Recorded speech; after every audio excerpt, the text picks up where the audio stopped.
I sat at the head of the mahogany conference table looking at the people I used to call family.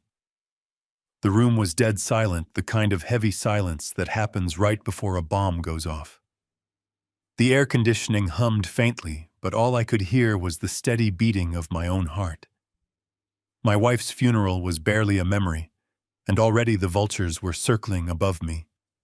My daughter-in-law Monica leaned forward, placing both her hands flat on the polished wood. She did not look like a grieving relative.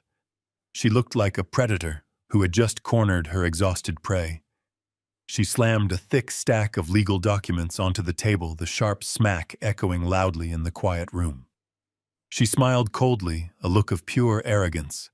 "Now that the old woman is gone," she said, her voice dripping with venom, "you will put the company in my son's name and fend for yourself. You are done here, Richard. It is our turn now." I looked at my son Derek sitting right beside her.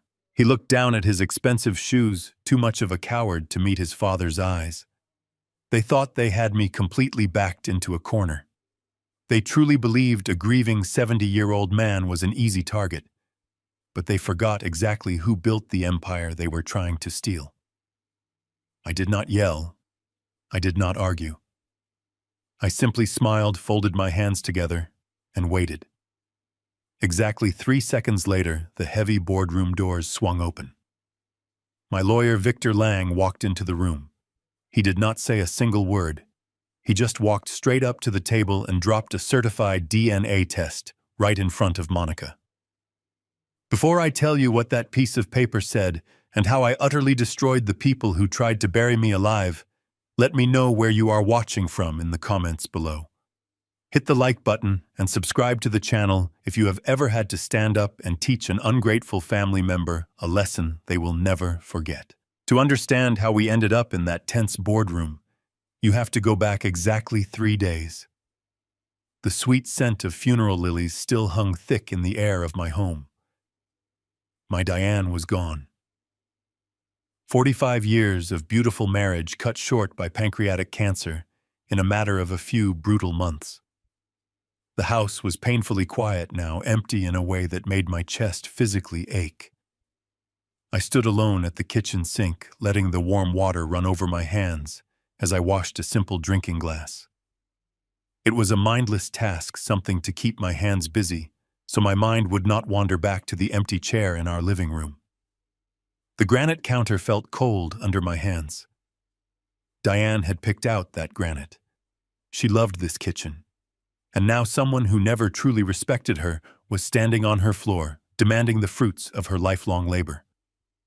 That was when I heard the sharp, rapid click of expensive heels echoing on the hardwood floor. I turned off the faucet and dried my hands. Monica strutted into the kitchen. There was not a single tear in her eyes. There was not a trace of sorrow on her perfectly made-up face.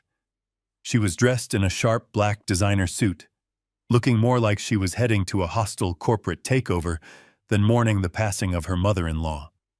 Without a single word of comfort, without even bothering to ask how I was holding up after the hardest week of my life, she dropped a thick manila folder onto the counter.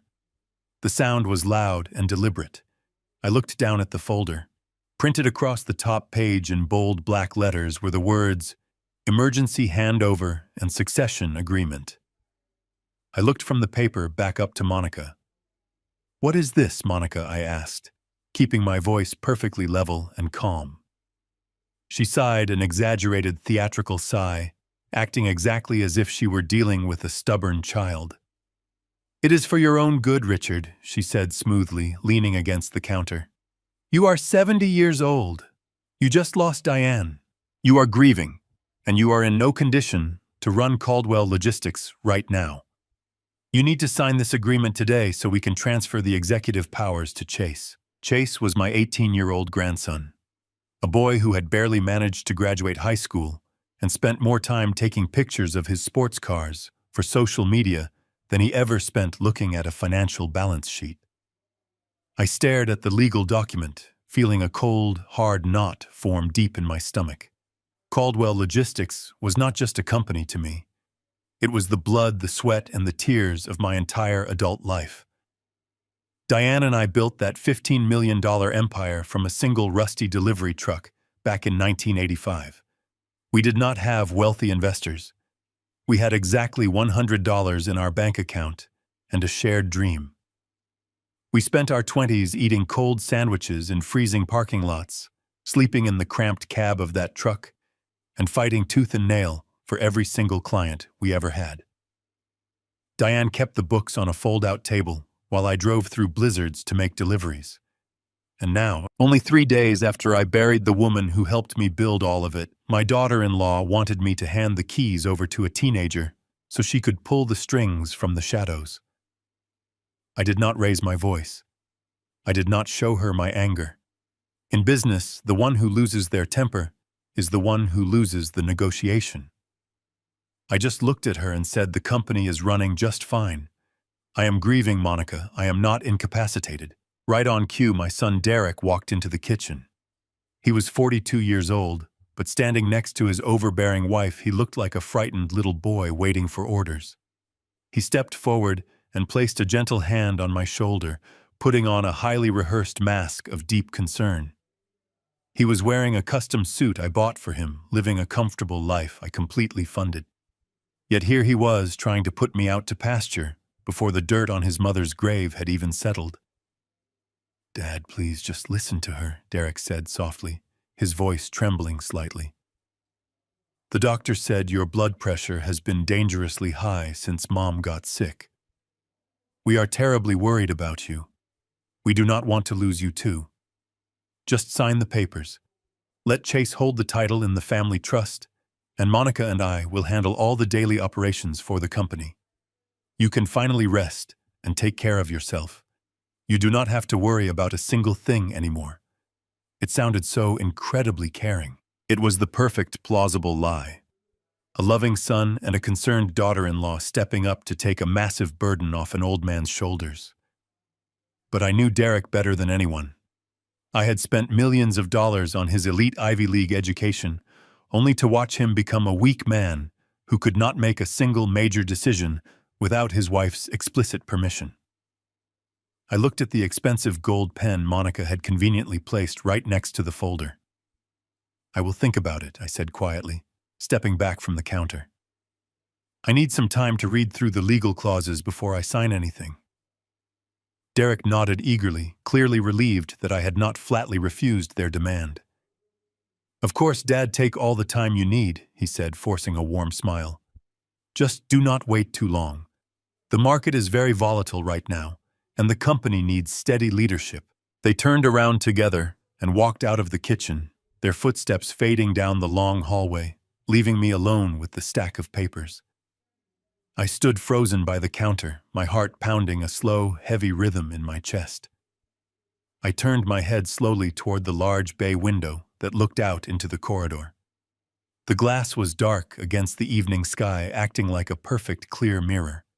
In the reflection, I saw Monica pause near the front door. She pulled her phone out of her designer purse and quickly began to type a message.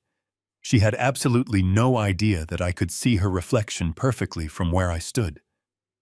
I watched closely as her fingers flew across the digital screen. I did not even need to guess what she was doing, because as she hit the send button, she muttered the words under her breath with a vicious, triumphant smirk on her face. "The old man took the bait," she whispered to herself, tucking the phone away. "Prep the shares."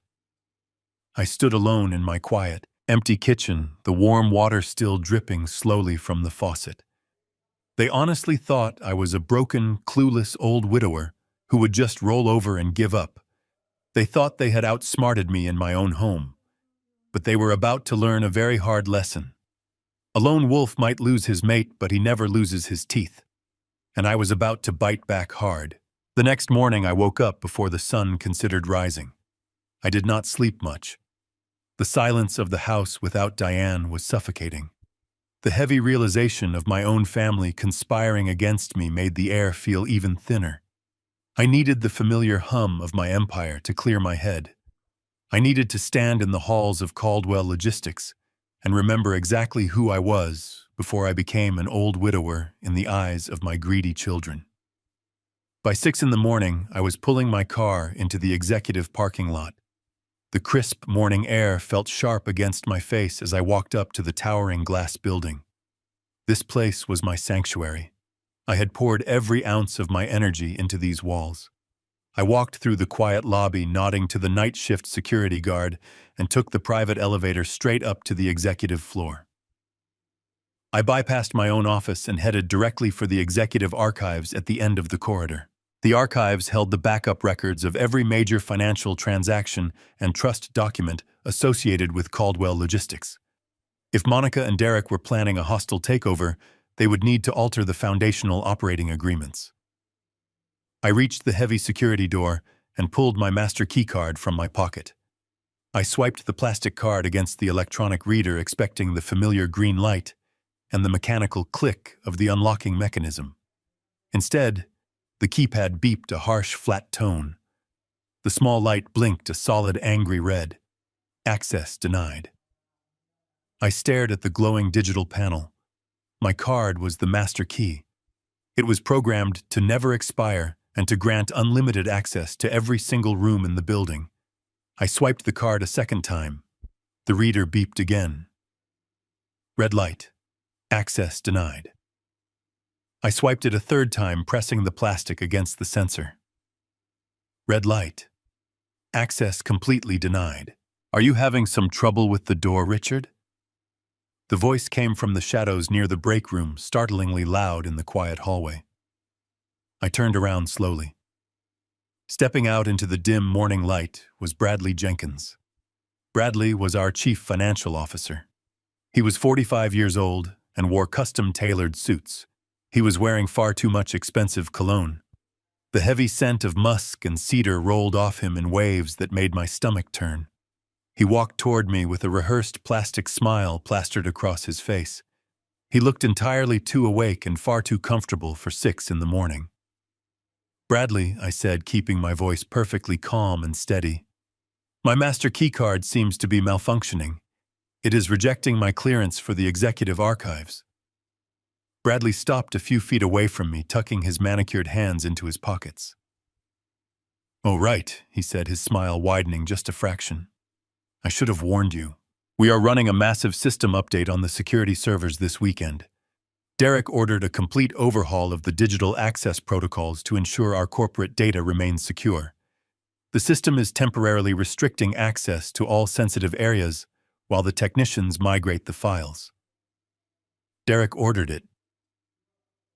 I repeated slowly, letting the words hang in the empty corridor. Bradley nodded smoothly, completely unfazed. Yes, Derek thought it was best to handle the security migration now. He mentioned you would be taking an extended leave of absence to mourn Diane, so he took the initiative to approve the technology overhaul. Do not worry about a thing, Richard. We have everything completely under control. You should go home and get some rest. I looked into Bradley Jenkins' eyes. They were cold, calculating, and full of silent mockery. He knew exactly what he was doing, and he knew that I knew. They were locking me out of my own company. They were building a digital fortress to hide whatever financial crimes they were currently committing. They were using my son as the face of the operation. The old Richard would have grabbed Bradley by his silk tie and thrown him through the glass doors. I would have demanded the security team break the archive lock immediately. But the man standing there now was a seasoned corporate veteran. If I caused a scene, I would show my hand. I would give them a reason to claim I was acting erratically due to grief. I would give Monica exactly what she needed to prove I was mentally unfit to lead. I am not going to argue with you, Bradley, I said smoothly, forcing a polite nod. I suppose a security update is long overdue. Tell Derek I appreciate his sudden interest in our data protection. I turned my back on the chief financial officer and walked calmly toward my private office. I could feel his arrogant gaze burning into my back as I walked away, but I did not look back. I stepped into my office and locked the heavy oak door behind me. I sat down in my leather chair. They thought shutting off my keycard would blind me. They thought they controlled the flow of information because they controlled the modern servers. but they fundamentally misunderstood how an old wolf protects his territory. I reached down and opened the bottom drawer of my desk. I pressed my thumb against a biometric scanner hidden underneath the wooden panel. A small click echoed in the quiet room. A secret compartment slid open. Inside rested a thick, dust-covered external hard drive. I did not need their network access. 10 years ago, anticipating corporate espionage, I had a backdoor coded directly into the mainframe. This hard drive contained an offline mirror of every digital skeleton buried in Caldwell logistics. I connected the heavy drive to my secure laptop.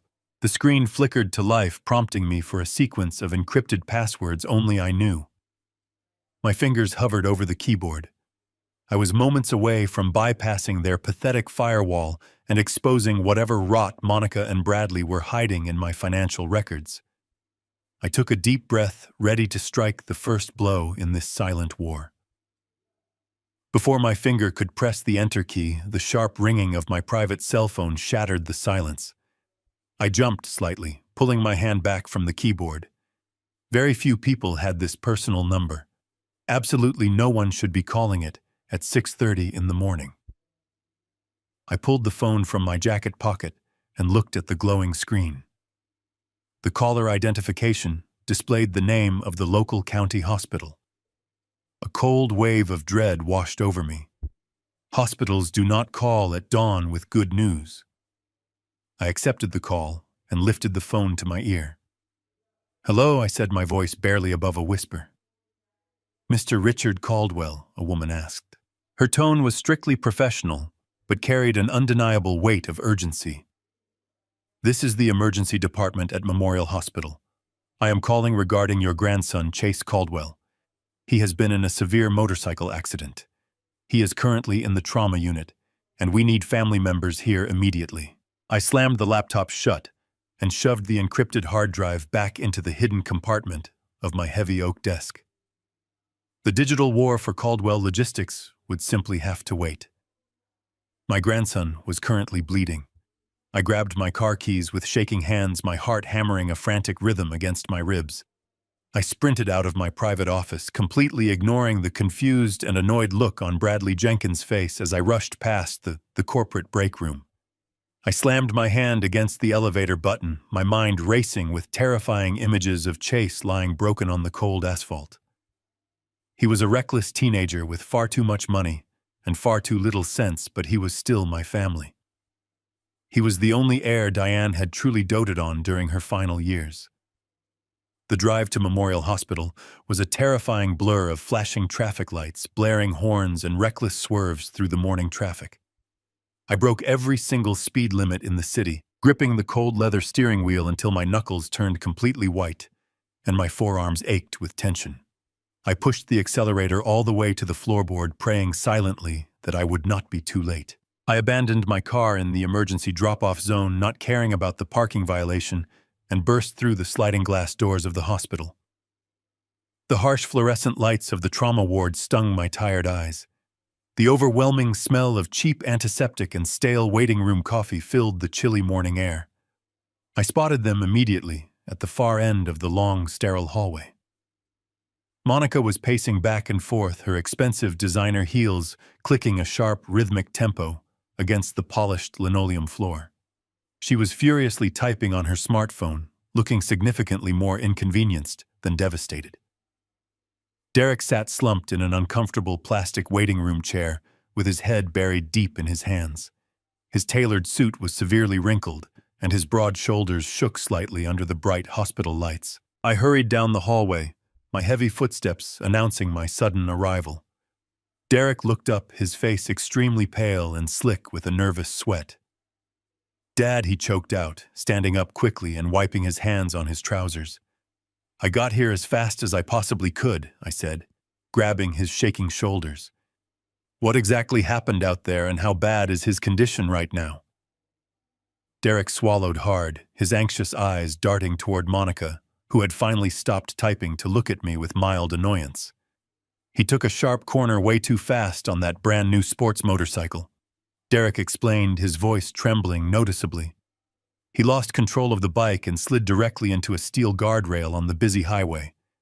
He was wearing his protective helmet, thank God, so there is no severe brain damage or spinal trauma. But he suffered a very deep laceration on his left thigh and some minor internal bruising around his ribs. He lost a significant amount of blood at the scene of the accident before the paramedics could arrive and apply a proper tourniquet. Monica aggressively crossed her arms over her chest, letting out a sharp, highly frustrated sigh that echoed loudly in the quiet corridor. "It is a complete and utter disaster, Richard. We were strictly scheduled to finalize the executive trust transfer this afternoon, and now we are stuck sitting in this miserable waiting room." I stared at her, completely appalled by her absolute lack of basic maternal concern. Her teenage son was lying on a surgical operating table, and she was only worried about a corporate handover schedule. Before I could formally reprimand her for her stunning callousness, the heavy double doors of the trauma bay swung open. A very tired-looking attending physician stepped out into the quiet waiting area. He wore blue surgical scrubs that were visibly stained with small dark spots of fresh blood. His blue surgical mask was pulled down around his neck, revealing a deeply lined, physically exhausted face.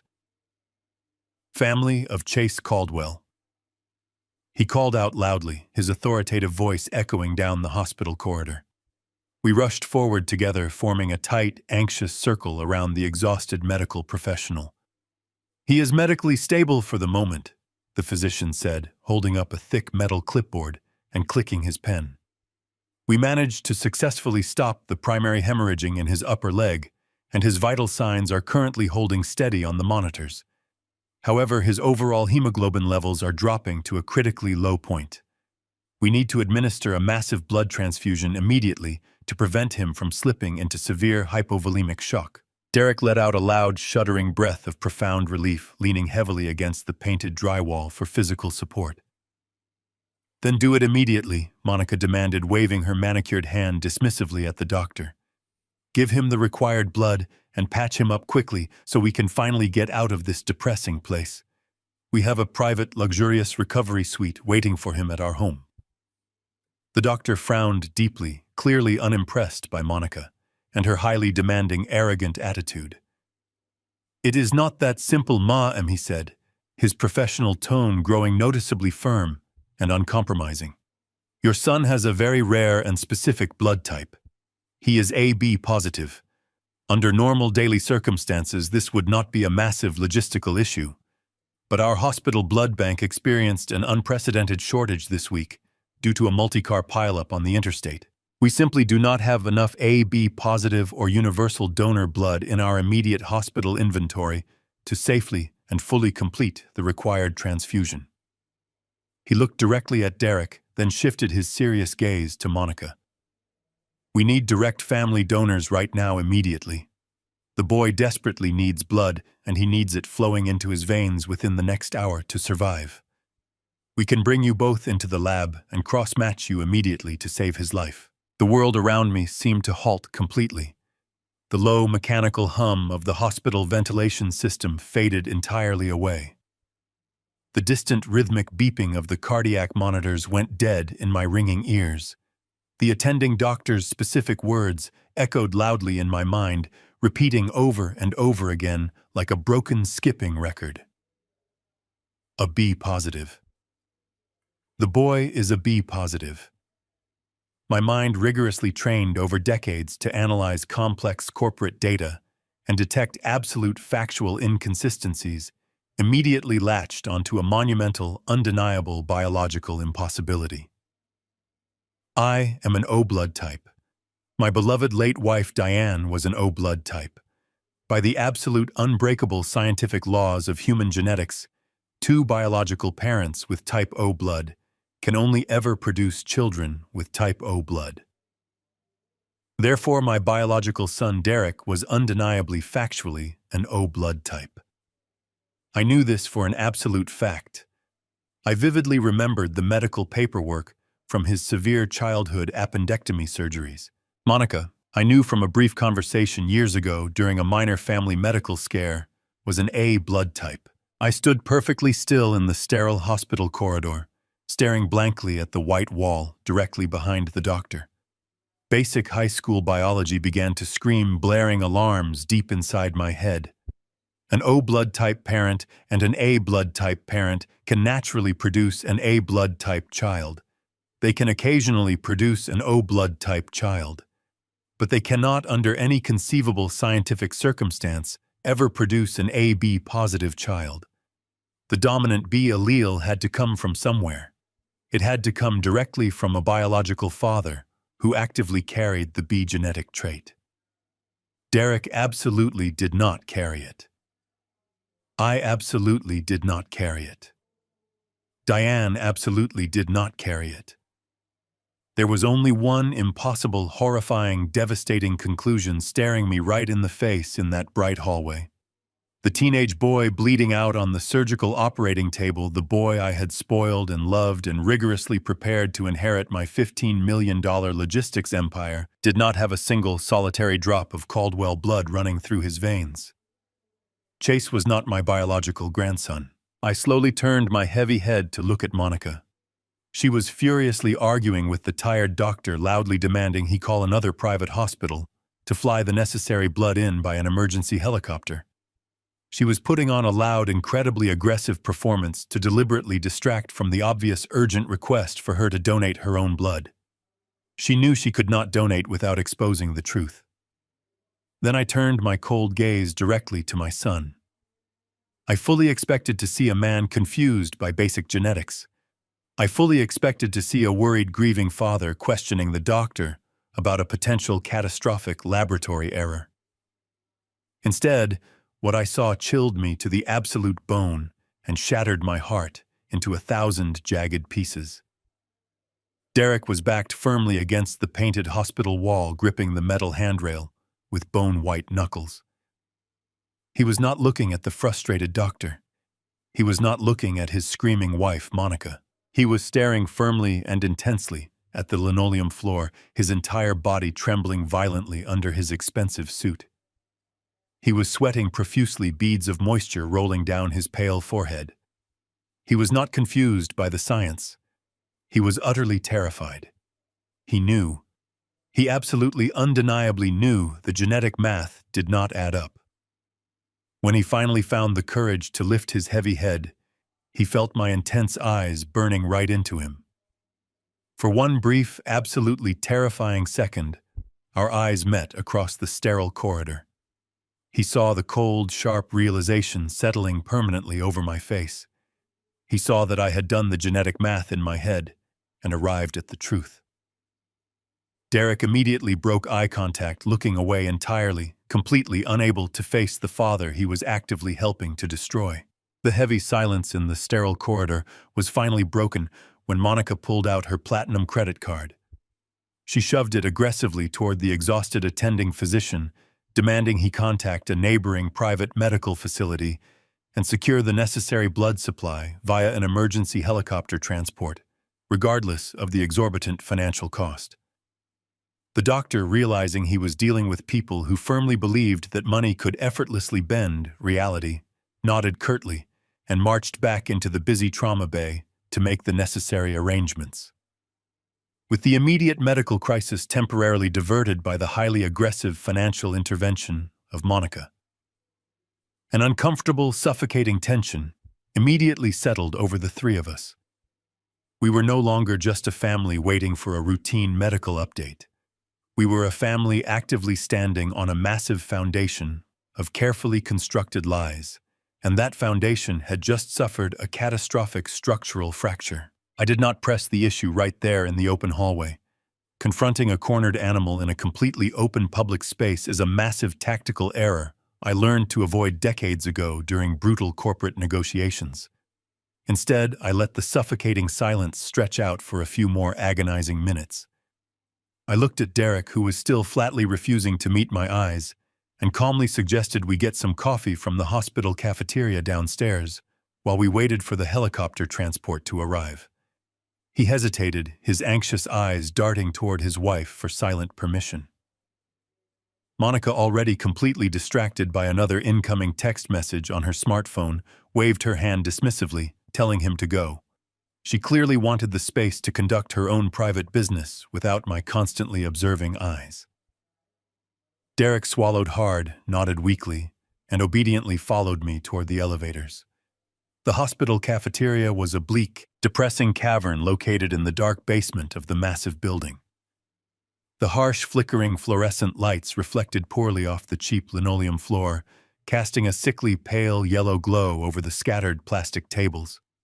The overwhelming smell of burned coffee and strong industrial bleach hung heavily in the stale, recycled air. We purchased 2 cups of bitter, lukewarm coffee in flimsy styrofoam cups and found a secluded table in the far back corner of the desolate room. Derek sat across from me, gripping his cup tightly with both hands, as if the cheap styrofoam was the only thing keeping him tethered to the physical world. His broad shoulders were slumped, his expensive suit jacket hanging loosely over his defeated frame. I took a slow, deliberate sip of my terrible coffee, letting the intensely bitter taste wash over my tongue. I set the cup down and looked directly across the small table. So I said, keeping my voice incredibly calm, measured, and entirely free of accusation. That was certainly quite a tense moment up there with the attending physician. I suppose it is a good thing Monica was willing to cover the cost of the emergency transport. But I have to admit, Derek, I was a little confused by the medical details. The doctor was very clear that Chase is an AB-positive blood type. I leaned forward slightly, resting my forearms on the sticky plastic table. Diane and I were both O blood types. You are an O blood type. Monica is an A. How exactly does a boy with those biological parents end up with AB-positive blood? Derek flinched physically, exactly as if I had reached across the table and struck him directly across the face. The nervous sweat that had recently begun to dry on his forehead instantly returned in heavy, glistening beads. He squeezed the styrofoam cup so tightly that the hot coffee nearly spilled over the fragile rim. He did not give me a puzzled look. He did not express a genuine, natural confusion over a potential laboratory mix-up. Instead, he reacted with immediate, explosive hostility. He slammed the cup down onto the table, his voice cracking with a high-pitched, desperate, defensive anger. "You are grieving and confused, Dad," he snapped, his face flushing a deep, angry crimson. The laboratory made a simple typographical error on his medical chart. "It happens all the time in these chaotic emergency rooms. Do not start your paranoid interrogations today. My son is lying in a hospital bed, and you are trying to turn a simple clerical mistake into a ridiculous conspiracy." I sat perfectly still, absorbing the full weight of his furious outburst. In the ruthless world of logistics and corporate acquisitions, I had sat across the table from hundreds of desperate men trying to hide terrible truths. I knew exactly what genuine confusion looked like. I knew exactly what righteous indignation looked like. And I knew exactly what a cornered, guilty coward looked like when the walls of his deception began to close in around him. Derek was not stupid, but he was an incredibly poor liar. He was hiding something massive, and his explosive, uncharacteristic aggression only served to completely confirm my absolute worst fear. If he truly believed it was a simple laboratory typo, he would have brushed off my questions with a tired sigh. He would have gently reminded me that clerical errors happen. But he attacked me. He used my fresh grief over Diane to deflect my very logical, biological question. As I stared at the sweating, defensive man sitting across from me, a profound, heavy sadness washed over my soul. This was my son. This was the boy I had worked 80-hour weeks to provide for. While Diane and I were eating cold sandwiches in the cramped cab of our very first delivery truck, fighting to build Caldwell Logistics, from the ground up we were dreaming of the future we could give this boy. We poured millions of dollars into his elite, privileged upbringing. We paid for his exclusive private academies, his lavish summer vacations, and his prestigious Ivy League education. We gave him absolutely every single advantage that we never had, hoping to forge a strong, intelligent, capable leader who could take our empire into the next generation. But all that money, all that privilege, and all that expensive education had only managed to produce a remarkably weak-willed follower. Derek had returned from his elite university not as a conqueror, but as a man completely devoid of a strong internal compass. He was a man who preferred the comfortable path of least resistance, a man who consistently deferred to the strongest personality in the room. And unfortunately, for both of us, the strongest personality he had ever encountered was his manipulative, socially ambitious wife, Monica. She had quickly realized exactly how pliable he was, and she had spent the last 2 decades carefully molding him into a compliant, silent accessory to her own grand, greedy ambitions. He was not a partner in his own marriage. He was a hostage who had slowly fallen in love with his captor. I let the tense silence stretch between us, refusing to break eye contact, refusing to let him off the hook. "You are probably right, Derek," I finally said, my voice dropping to a soft, chilling whisper. "It must simply be a typographical error. After all, what other possible explanation could there be?" My words were carefully chosen, heavily layered with an unmistakable, underlying threat. Derek swallowed visibly, his neck muscles bobbing sharply in his collar. He quickly averted his eyes completely, unable to sustain the intense, knowing pressure of my gaze. He mumbled a weak, incoherent agreement, blindly staring at the brown liquid swirling inside his cup. He knew that I knew, and he knew that he was entirely powerless to stop the storm that was rapidly gathering on the horizon. I stood up slowly from the flimsy plastic chair, leaving my untouched coffee on the table. "Take a moment to gather yourself, son," I said, buttoning my suit jacket with deliberate, measured movements. "I am going to head back upstairs to check on the arrival of the emergency transport." I walked away without waiting for a response, leaving him alone in the depressing fluorescent-lit basement to drown in his own overwhelming guilt.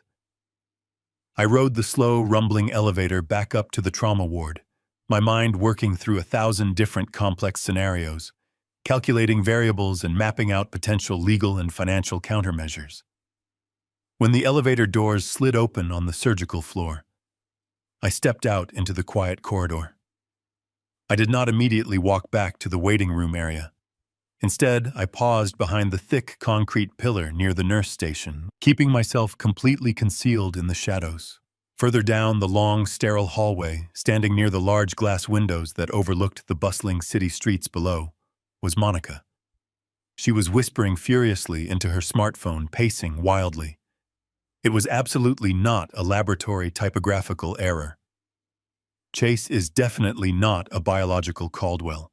I desperately need undeniable proof, and I know exactly how I will get it." The emergency helicopter arrived shortly after Monica made her frantic calls.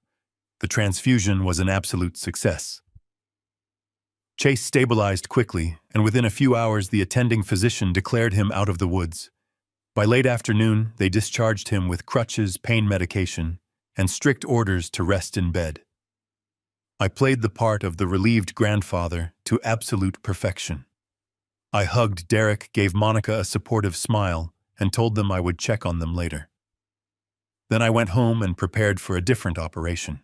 I needed undeniable proof, and I needed it secured before they realized I was onto their deception. I purchased 2 large containers of chicken noodle soup, transferring them into my own glass containers to make it look like a homemade gesture. I slipped a pair of latex gloves and 3 sterile plastic bags into my wool overcoat. The sun had set by the time I pulled into the driveway of their home. It was an estate with manicured lawns and a stone facade entirely paid for by my money. I had written the down payment check 3 years ago to secure a stable environment for the boy I mistakenly believed was my flesh and blood. Now looking at the glowing windows, I felt a sense of violation. I walked up the stone steps and rang the heavy brass doorbell. Derek opened the door, looking drained, and wearing the wrinkled suit from the hospital. "Dad," he said, his voice laced with surprise and a hint of anxiety, "you really did not have to come out here tonight. You should be resting." I held up the glass containers with a gentle smile. "I could not sleep, son," I said softly. "I know you both must be exhausted. I brought some warm soup so you do not have to worry about cooking dinner." Derek stepped aside, allowing me into the grand foyer. The house was quiet, the thick plush carpets absorbing the sound of my heavy footsteps. We walked into the kitchen. Monica was sitting at the marble island, a glass of red wine in one hand and a stack of hospital discharge papers in the other. She did not bother to stand up or greet me. Instead, she began to complain loudly about the exorbitant cost of the emergency medical transport she had demanded just hours earlier. "Can you believe the nerve of these private transport companies?" she scoffed, tossing a bill onto the counter. "They are charging us a premium for a 20-minute helicopter ride. It is highway robbery." I set the soup down on the counter, keeping my expression neutral. "Health and safety have no price tag, Monica," I replied smoothly. "We are blessed that Chase is resting comfortably upstairs." She rolled her eyes and took another sip of wine, missing the double meaning hidden in my words. Derek offered to heat up the soup, moving slowly toward the kitchen stove. I seized the opportunity. "I am going to wash my hands and check in on the boy." "For a brief moment," I said casually, turning away from the kitchen before either of them could offer an objection. I walked up the staircase, my heart beating with a cold, precise rhythm. The second floor was dimly lit and silent. I walked past the master bedroom and headed straight for the end of the long hallway where Chase had his private suite. I pushed his bedroom door open just a fraction of an inch. He was fast asleep in his large bed, his injured leg propped up on a stack of soft pillows, a pair of noise-canceling headphones covering his ears. I quietly pulled the door shut and slipped directly into his private attached bathroom. The room smelled of expensive cologne and mint toothpaste. I reached into my overcoat pocket and pulled out the sterile plastic bags and the surgical latex gloves. I snapped the gloves over my hands, moving with the quiet efficiency of a man completely focused on his mission. I opened the mirrored medicine cabinet above the porcelain sink. There, resting in a sleek ceramic holder, was his blue electric toothbrush. The bristles were still slightly damp from recent use. It was a perfect, uncontaminated source of raw genetic material. I carefully extracted the toothbrush, making absolutely sure not to touch the bristle head, and dropped it directly into the first sterile plastic bag. I sealed the tight plastic zipper shut, locked the evidence away in my deep pocket, and closed the medicine cabinet without making a single sound. That was half the battle. Now I needed Derek. I peeled the latex gloves off and slipped out of the bathroom, walking silently back down the carpeted hallway. Instead of returning directly to the kitchen, I took a sharp detour toward the large laundry room and mudroom located just off the spacious garage. Derek was a creature of absolute habit. He went to an executive gym 3 times a week, and he always dumped his sweaty workout gear into a specific wicker hamper by the garage door, entirely too lazy to carry it to the washing machine himself. I stepped into the dark mudroom, my eyes scanning the organized shelves and hooks. I found the wicker hamper immediately. Resting right on top of the pile was his dark gray athletic jacket, exactly where he had carelessly tossed it yesterday afternoon before the medical emergency completely derailed their entire week. I put on a fresh pair of surgical gloves and picked up the dark fabric, holding it up toward the dim security light filtering in through the garage window. I scrutinized the collar and the inner lining with intense focus. It only took me 30 seconds to find exactly what I needed. Woven into the sweaty fabric near the high neckline were 2 distinct dark brown hairs. I pulled a pair of small metal tweezers from my pocket, gripped the very tips of the hairs, and carefully plucked them from the jacket lining. I held them up to the light, confirming that the tiny whitish biological root follicles were still perfectly intact at the base. It was more than enough biological material for a definitive match. I dropped the 2 hairs into the second sterile plastic bag, sealed it tight, and placed it securely next to the toothbrush in my coat pocket. I took off the gloves, smoothed out the wrinkles in my overcoat, and walked casually back into the sprawling kitchen. Derek was pouring the warm soup into porcelain bowls. I smiled warmly, played the role of the tired, deeply relieved grandfather for another 10 minutes, and gracefully excused myself, claiming that the long, emotional day had finally caught up with my aging body. They watched me walk out the front door, completely unaware that I was walking away with the absolute destruction of their entire carefully constructed world safely tucked inside my pocket. I got into my car, locked the doors, and drove out of their pristine suburban neighborhood. But I did not drive back to my empty house. I turned my car onto the dark interstate highway and pressed the accelerator down. I drove straight through the dark night to a private genetics laboratory located 2 towns over. I had called them during my drive, utilizing a premium emergency service line to arrange a deeply confidential after-hours appointment. I arrived at the sleek, unmarked medical building just past 2 in the morning. A stern-looking laboratory technician in a white coat let me in through the heavy glass security doors.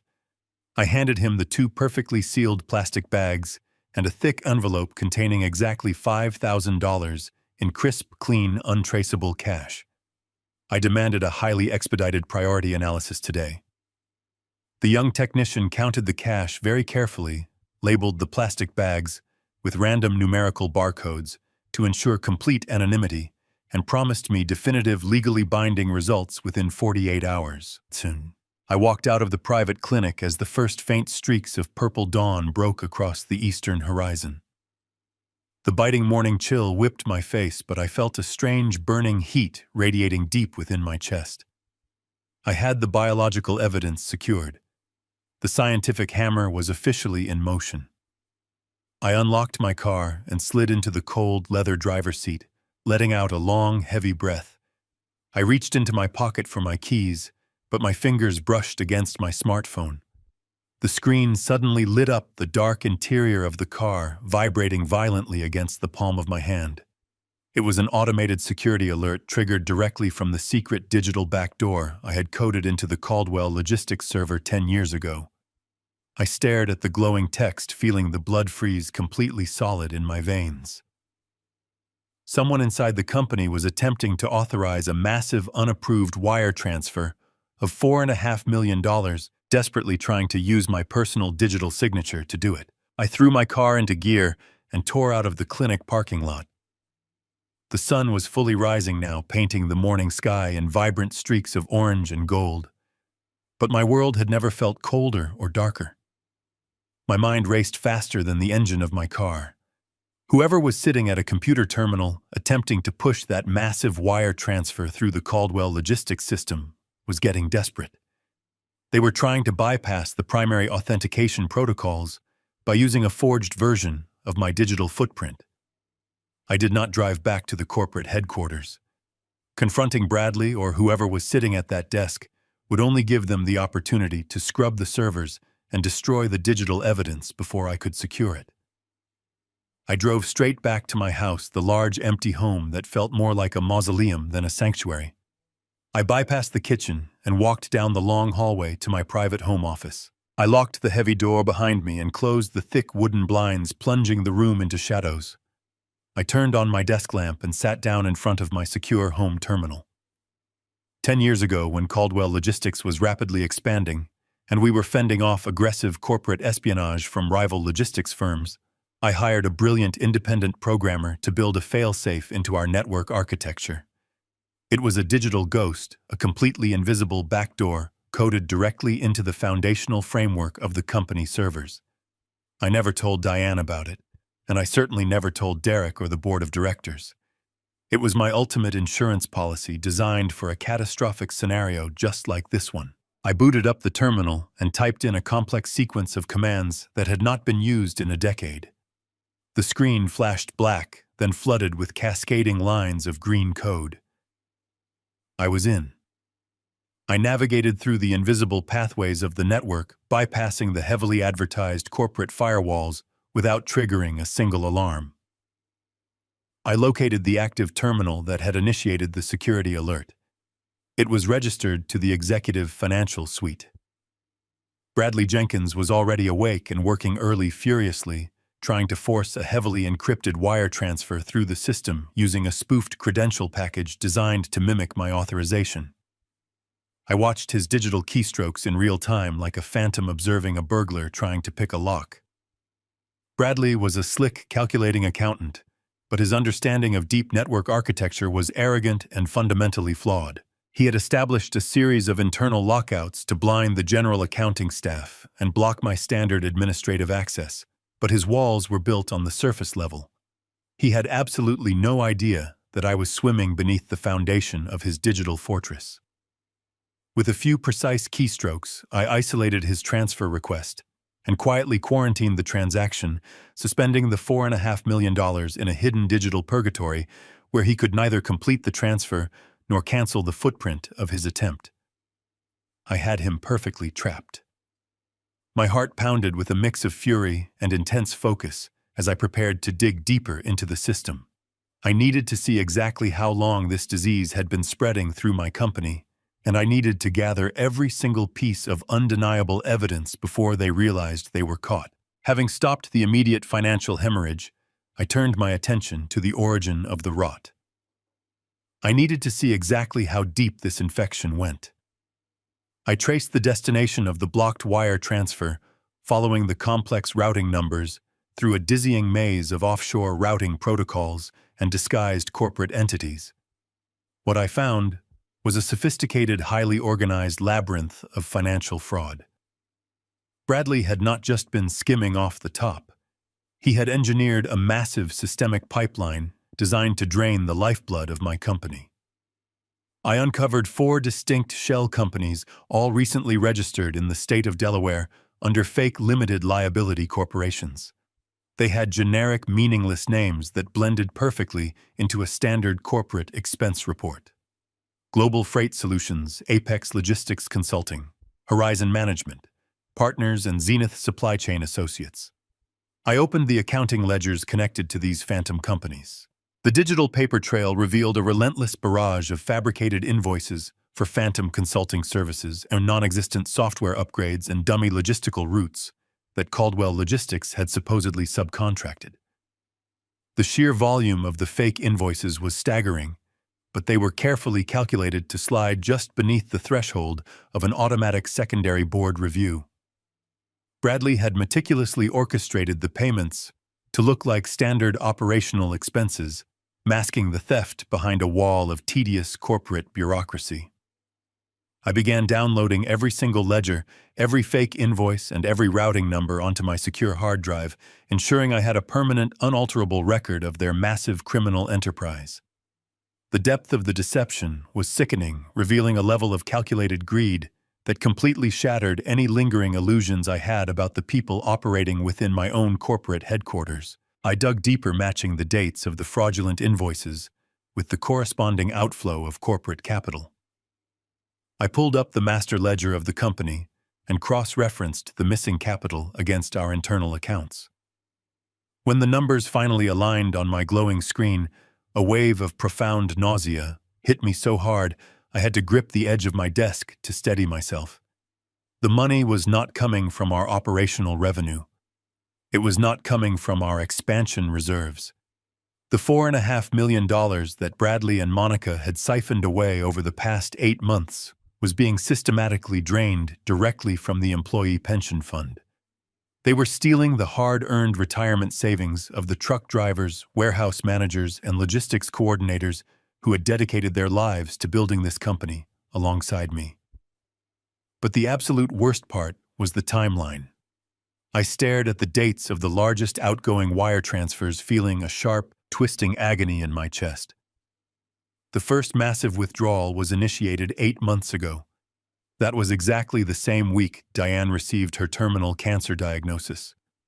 While I was sitting in sterile oncology waiting rooms holding my dying wife's fragile hand and crying over her hospital bed, my daughter-in-law and my chief financial officer were busy plundering the company vaults.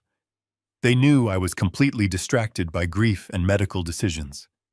They knew my attention was entirely focused on the woman I loved more than life itself. They weaponized my pain and used Diane's tragic decline as a convenient, prolonged distraction to orchestrate their massive theft. Every time Monica visited the hospice facility, she was calculating how much more she could steal. I sat back in the heavy leather chair, the glow of the computer monitor illuminating the dark room. The pieces of the puzzle were finally clicking together with terrifying clarity. The massive embezzlement of the pension fund, the fake Delaware corporations, the desperate, panicked attempt to push a final wire transfer through the system at dawn, and the sudden, aggressive push for me to sign the succession documents mere days after Diane's funeral. I reached into my briefcase and pulled out the thick manila folder Monica had slammed onto my kitchen counter the day before. The emergency handover and succession agreement. I flipped past the first few pages of legal jargon regarding executive powers and skipped directly to the final clauses buried at the very end of the extensive document. There it was, hidden beneath layers of dense corporate terminology. A comprehensive indemnification clause completely absolving the new executive board of any prior financial discrepancies, and a mandatory authorization for the upcoming end-of-year audit bearing my signature as the sole approving authority. The handover document was never about taking power. It was never about Monica wanting to rule the company from the shadows. The document was a meticulously crafted legal shield. The end-of-year corporate audit was scheduled to begin in less than 3 weeks. An independent auditing firm would tear through the company ledgers, and it would take them less than an hour to notice a gaping $4.5 million hole in the employee pension fund. When the federal investigators inevitably arrived to comb through the wreckage, they would demand answers. They would look at the digital authorization logs. They would see the spoofed credentials holding my digital signature. And if I signed that handover document, I would be legally authenticating all financial operations prior to the transfer of power. Monica and Bradley were not just stealing my money. They were meticulously framing me for the entire operation. They intended to use my signature to bury the massive embezzlement entirely under my name. They needed my signature to seal my coffin, and they were willing to use my grief to get it. They vastly underestimated the man they were trying to destroy. The hours following my discovery in the digital shadows of Caldwell Logistics dragged on with suffocating slowness. I paralyzed Bradley Jenkins and his frantic attempt to transfer $4.5 million, freezing the stolen pension funds in a void. But that was only the financial battlefield. The biological war was still waging silently, waiting for science to deliver its indisputable verdict. I stayed locked inside my dimly lit home office for 2 days. I ignored the relentless phone calls from my son Derek, who was growing increasingly anxious about my delayed response to the succession agreement. I ignored the demanding text messages from Monica, who was wondering why her perfectly laid trap had not yet snapped shut. I needed to maintain total silence. To react now without having every piece of the puzzle firmly locked into place would be a catastrophic tactical error. I drank bitter black coffee and stared at the walls, my mind compartmentalizing the betrayal into manageable, actionable pieces. Finally, on the morning of the 3rd day, the secure burner phone resting on my desk vibrated violently. It was a local number, the private genetics laboratory I visited under the cover of darkness. I answered the call immediately, my voice steady and devoid of emotion. "Mr. Caldwell," a sterile professional voice said through the speaker, "we have completed the expedited analysis on the biological samples you provided. The comprehensive results have been compiled, verified, and sealed. They are ready for immediate physical pickup at our front desk." I did not ask for the results over the phone. I needed to hold the physical document in my hands. I thanked the technician, disconnected the call, and grabbed my heavy wool overcoat. The final nail in the coffin of my family was waiting for me. The drive to the private clinic felt vastly different in the stark light of the morning sun. When I had driven this exact route 3 nights ago, I was a man fueled by desperate, frantic suspicion. Navigating the busy suburban streets and watching normal people go about their mundane daily routines, I was a man marching toward an inevitable execution. I parked my truck in the sleek, unmarked lot of the medical building and stepped out into the crisp autumn air. The clinical white walls of the lobby offered no comfort. I approached the reception desk and provided the anonymous numerical barcodes the technician had assigned to my plastic bags. The receptionist, a young woman who looked entirely too cheerful for a place that routinely delivered life-destroying news, checked her computer terminal and retrieved a thick, tamper-proof manila envelope from a locked filing cabinet. She slid it across the counter, completely unaware of the absolute devastation sealed inside its thick paper walls. I took the envelope, feeling its heavy physical weight in my hands. I did not open it in the lobby. I needed the absolute privacy of my own space. I walked back out through the sliding glass doors, the automated hum sounding unnaturally loud in my ears. I climbed into the driver's seat of my truck, closed the heavy door, and locked it. I started the engine, letting the deep rhythmic rumble of the motor fill the insulated cabin. The heater blew warm air over my cold hands, but it did absolutely nothing to thaw the freezing ice that had firmly settled into my chest. I sat in the idling truck for a long time, staring at the blank face of the envelope resting on the passenger seat. Inside that paper casing was the absolute scientific truth of my bloodline. I had spent 18 years looking at Chase, searching for traces of my own facial features in his adolescent face, looking for Diane's bright smile in his expressions, looking for my own relentless drive in his actions. Now I was about to find out if I had been searching for ghosts. I took a deep, steadying breath, reached over and picked up the envelope. I slid my index finger under the sealed flap and tore it open with one swift, decisive motion. I pulled out the crisp, white laboratory report. The document was dense with complex genetic markers, biological sequencing charts, and technical medical jargon, but I bypassed the complicated data and let my eyes drop directly to the bold, capitalized conclusion printed clearly at the very bottom of the final page. Probability of paternity, 0.00%. The biological samples provided from subject A do not share a paternal genetic relationship with the biological samples provided from subject B.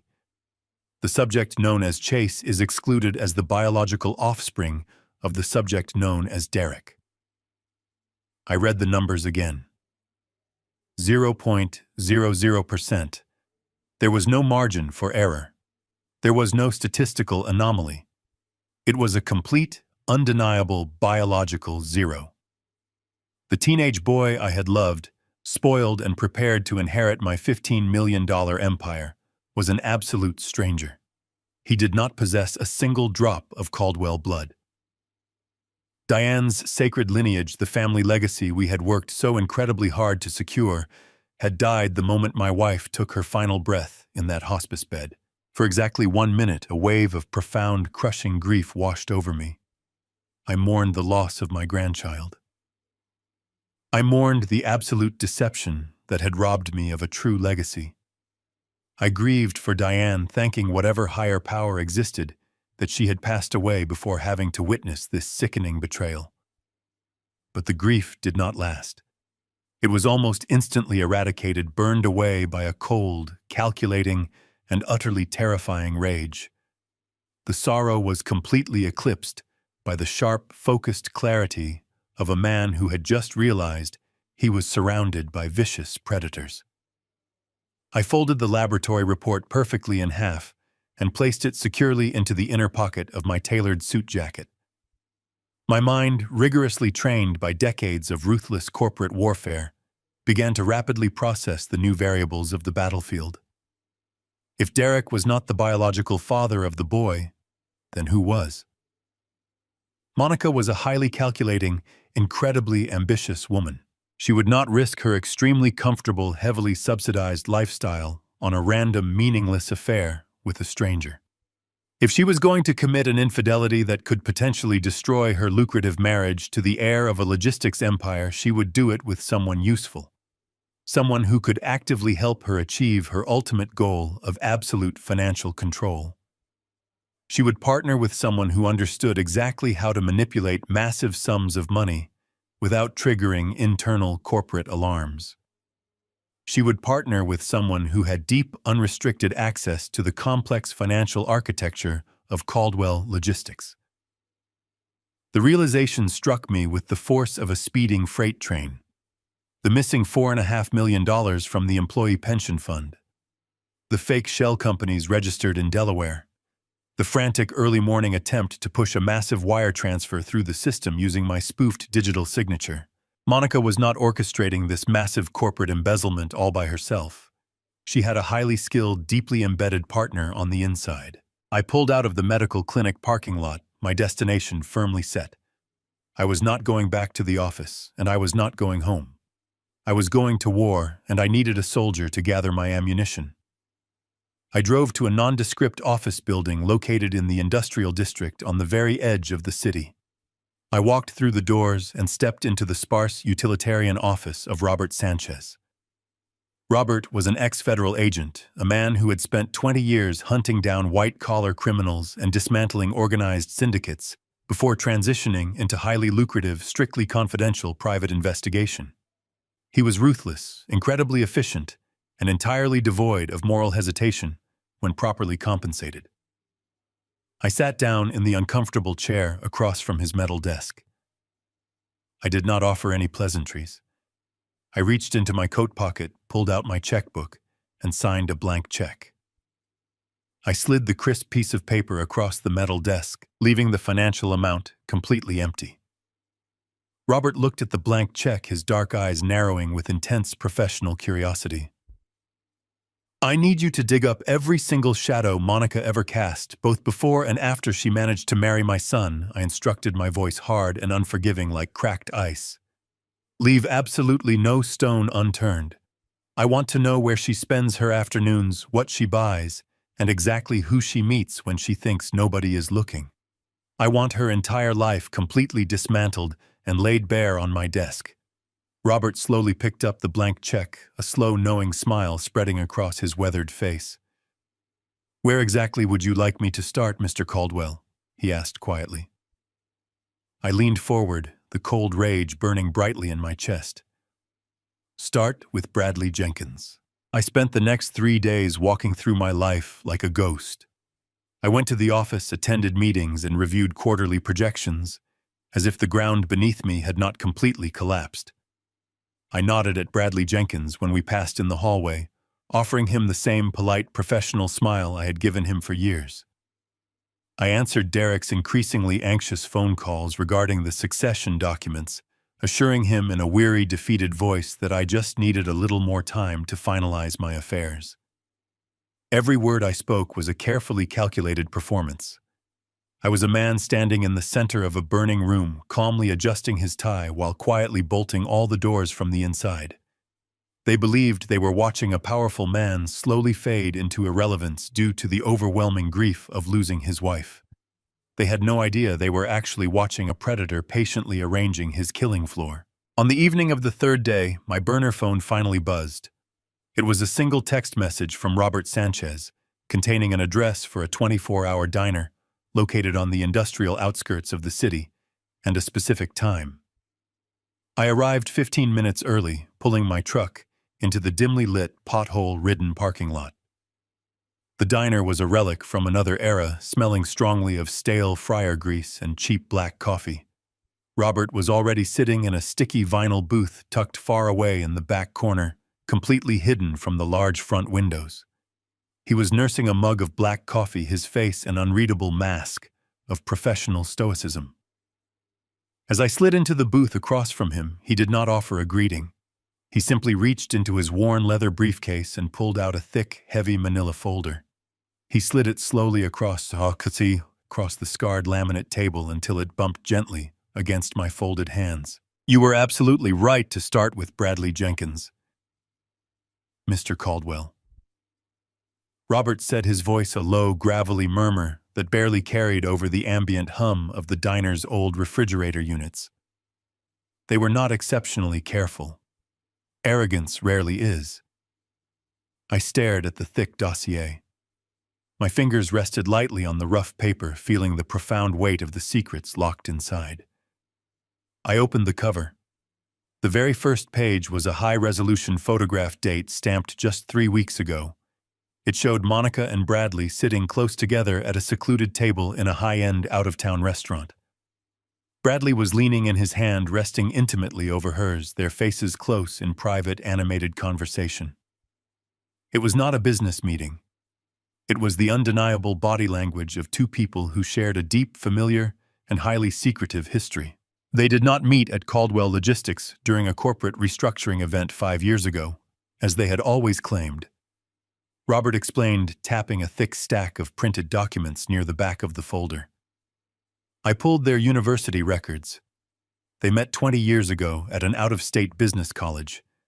They were college sweethearts. They lived together in a rented apartment for 2 full years before graduation. When they realized neither of them had the familial wealth necessary to fund their expensive ambitions, they apparently made a strategic decision to seek out more lucrative opportunities. I flipped through the pages, my eyes scanning hotel receipts, credit card statements, and private flight manifests that painted a clear, undeniable picture of a continuous, highly coordinated 19-year affair. They had maintained their romantic and financial partnership the entire time Monica had been maneuvering her way into Derek's life, and long after she had successfully secured her position within the Caldwell family. And the boy? I asked, my voice barely a whisper, though I already knew the answer. Robert nodded slowly, his expression grim. I secured a discrete biological sample from Bradley Jenkins yesterday morning. I expedited the genetic analysis against the data you previously obtained. Bradley Jenkins is undeniably the biological father of Chase. Monica was pregnant with his child before she ever walked down the aisle with your son. They essentially planted a cuckoo bird directly in your nest, Mr. Caldwell, ensuring they had a permanent biological anchor tied directly to your family's vast fortune. The revelation hit me with sickening clarity. It was an incredibly long con, a 19-year strategic infiltration designed to slowly siphon the lifeblood of my empire. Monica had used my weak-willed son to gain access to the Caldwell wealth, and she had used her biological child with Bradley to ensure she possessed a permanent, unbreakable claim to the family inheritance. They had manipulated my love, my pride, and my desperation for a grandson to cement their ultimate financial security. But the true devastation, the absolute killing blow, was still waiting for me in the depths of Robert's meticulous investigation. Robert reached across the sticky table and pulled out a single sheet of paper that had been paper-clipped to a secondary file. This was the most difficult piece of the puzzle to extract, he said, his voice dropping even lower. I had to utilize some highly unconventional digital retrieval methods to pull this from a deleted archive server. But I thought it was critical that you saw the entire picture. He slid the paper toward me. It was a printed copy of a private email date stamped exactly 10 years ago. It was sent from a heavily encrypted private account belonging to Derek, addressed directly to Monica's personal email address. I looked down at the paper, my eyes scanning the text.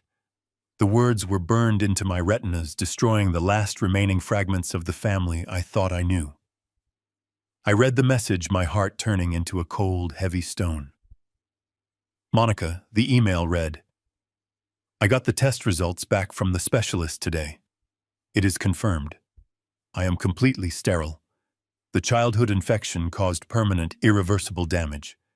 There is absolutely no chance of me ever fathering a child. We have to be incredibly careful. If my mother finds out, if she realizes I cannot provide a biological heir, she will invoke the bloodline clause in her trust. She will cut me out completely and leave everything to charity. We have to maintain the illusion. My father must never know. Chase is the only thing keeping my inheritance secure. The diner faded away. The smell of grease, the hum of the refrigerator, the low murmur of the few other patrons, it all vanished into a ringing, suffocating void. Derek knew. He had known for 10 years. He knew that Chase was not his son, and he knew that Monica had brought another man's child into our family. But instead of confronting the betrayal, instead of coming to me with the truth, my son had actively chosen to become a willing accomplice to the deception. He had participated in the massive sustained fraud because he was absolutely terrified of losing his financial inheritance. Diane had always been fiercely protective of the Caldwell legacy. She had insisted on a strict ironclad clause in our family trust, stating that the bulk of our corporate assets and personal wealth would only ever be transferred to direct biological descendants of the Caldwell bloodline. She wanted to ensure that the empire we built from a single rusty truck would never be handed over to opportunistic outsiders or manipulative spouses. Derek knew about this clause. He knew that his sterility meant he could never fulfill his mother's strict requirement for ultimate control of the trust. And so, driven by sheer greed and a pathetic, cowardly desperation to maintain his luxurious lifestyle, he had struck a disgusting bargain with Monica. He would raise another man's child, pretend to be a proud, loving father, and actively deceive his own parents, all to ensure he did not lose his claim to a $15 million fortune. He sold his mother's honor and his father's trust for a paycheck. He was not a victim of Monica's grand deception. He was a willing, active participant in a 19-year fraud.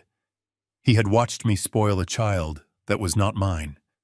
He had watched me beam with pride at the boy I thought would carry my name into the future.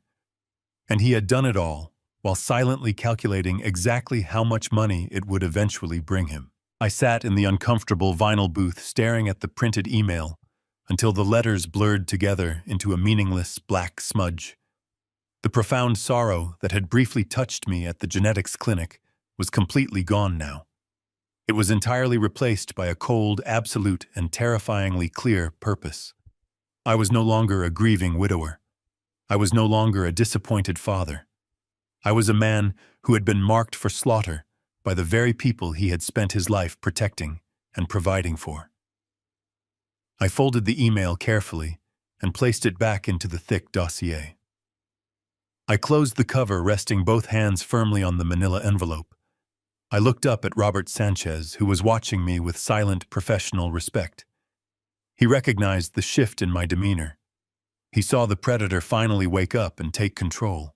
"Thank you for your exceptional work, Robert," I said, my voice perfectly steady and completely devoid of any human warmth. "Your investigation has provided exactly what I needed to proceed." Robert nodded slowly, picking up his cold coffee mug. "What is your next move, Mr. Caldwell?" he asked quietly. I stood up from the sticky booth, tucking the heavy dossier securely under my arm. "I am going to go home, Robert," I said, buttoning my wool overcoat. "I am going to invite my loving son and his devoted wife into my study. And I am going to play the role of the broken, defeated old man they so desperately want me to be. I am going to give them exactly enough rope to securely hang themselves." I drove back to my large, empty house, the thick dossier resting heavily on the passenger seat. The streetlights flickered past, casting long, shifting shadows across the leather interior of my truck. My mind was a steel trap, perfectly compartmentalizing the profound, sickening betrayal I had just uncovered. There would be time for anger later. There would be time to mourn the son I thought I had, and the grandson who was never mine. But right now I needed absolute, unwavering focus. I needed to execute a performance so convincing that it would completely blind Monica and Derek to the executioner's axe hanging directly over their heads. I pulled into my driveway, the gravel crunching loudly under the heavy tires. The house was dark, exactly as I had left it. I walked inside, moving straight to my private study. I locked the dossier away in the hidden biometric safe beneath my desk, securing the explosive truth alongside the encrypted hard drive containing the evidence of their massive corporate embezzlement. I picked up my secure burner phone and dialed Derek's number. He answered on the second ring, his voice tight with forced concern and barely concealed anxiety over my delayed response to his demands. "Dad," he said quickly, "are you all right? I have been trying to reach you for 2 days." I let out a long, ragged sigh, intentionally allowing a slight, fragile tremor to enter my voice. I coughed weakly, leaning heavily against the solid mahogany desk. "I am sorry, Derek," I whispered, making my words sound thin and exhausted. "I have just been so incredibly tired. The grief. It is finally catching up with me. I feel like I am drowning in it." I paused, letting the silence hang heavily on the line, ensuring he fully absorbed the image of a broken, defeated old man. "I think you and Monica should come over tonight. I have made a decision about the succession agreement." I heard a sharp intake of breath on the other end of the line. Of course, Dad, Derek replied, his voice instantly smoothing out into a practiced, soothing tone. We will be right there. Do not worry about a thing. I spent the next hour carefully staging my study. I dimmed the overhead lights, casting the room in deep melancholic shadows. I placed a framed photograph of Diane prominently on the center of my desk, angling it so her bright, smiling face would be the first thing anyone saw upon entering. I unbuttoned my collar, ruffled my gray hair to make it look unkempt, and deliberately slouched my posture. I was a man who had built a $15 million logistics empire through sheer willpower and ruthless negotiation. But tonight, I was going to play the role of a pathetic, crumbling widower who had finally surrendered to the crushing weight of his own sorrow. When the heavy brass doorbell finally rang, I did not rush to answer it. I moved with slow, deliberate, shuffling steps, leaning heavily on the banister as I walked down the grand staircase. I opened the heavy oak door. Derek and Monica stood on the stone porch, both dressed in understated, expensive clothing, their faces arranged in masks of deep performative sympathy. Dad, Derek said softly, stepping inside and wrapping his arms around my shoulders in a brief, awkward hug. Monica followed closely behind, offering a tight, sympathetic smile that did absolutely nothing to hide the sharp, predatory gleam in her cold eyes. We walked back to my study. I sank heavily into my large leather chair behind the desk, letting my shoulders slump completely forward. I kept my hands resting on the desktop deliberately, allowing my fingers to tremble slightly. Derek and Monica took their seats in the two leather chairs facing me. I looked at the framed photograph of Diane, letting a long, agonizing silence stretch between us. I forced a single genuine tear to well up in my eye, born from the real grief of losing my wife, and let it slowly slide down my weathered cheek. You were right, Monica, I finally whispered, my voice cracking perfectly. I cannot do this anymore. Without Diane, this house is just a tomb. The company, the meetings, the relentless pressure. It is all just too much. I looked up, meeting her gaze with dull, defeated eyes. I am so tired. I just want to rest. I want to be left alone with my memories. Monica sat up straighter in her chair, the greedy triumph practically radiating from her entire body. She tried to maintain her mask of polite concern, but the corners of her mouth twitched upward in a barely suppressed smirk. Oh, Richard, she cooed, her voice dripping with artificial sweetness. We understand completely. Grief is a terrible, heavy burden. You have worked so hard for so many years. It is time for you to finally step back and let us carry the load. You deserve peace.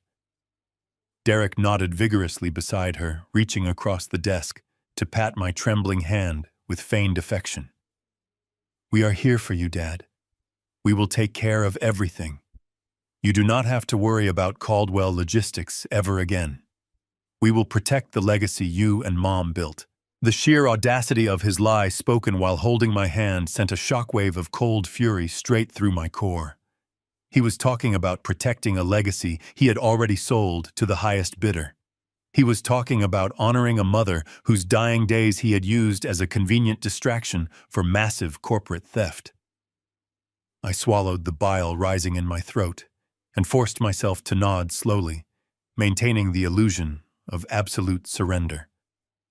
Draw up the final papers, I instructed, letting my voice drop to a weary, defeated murmur. Have the lawyers finalize the emergency handover. I will sign everything over to Chase. I want him to hold the title in the family trust, just like you asked. You and Derek can manage the daily operations. I just want it done quickly. I want this burden lifted before the end of the week. Monica's eyes widened with naked, unadulterated greed.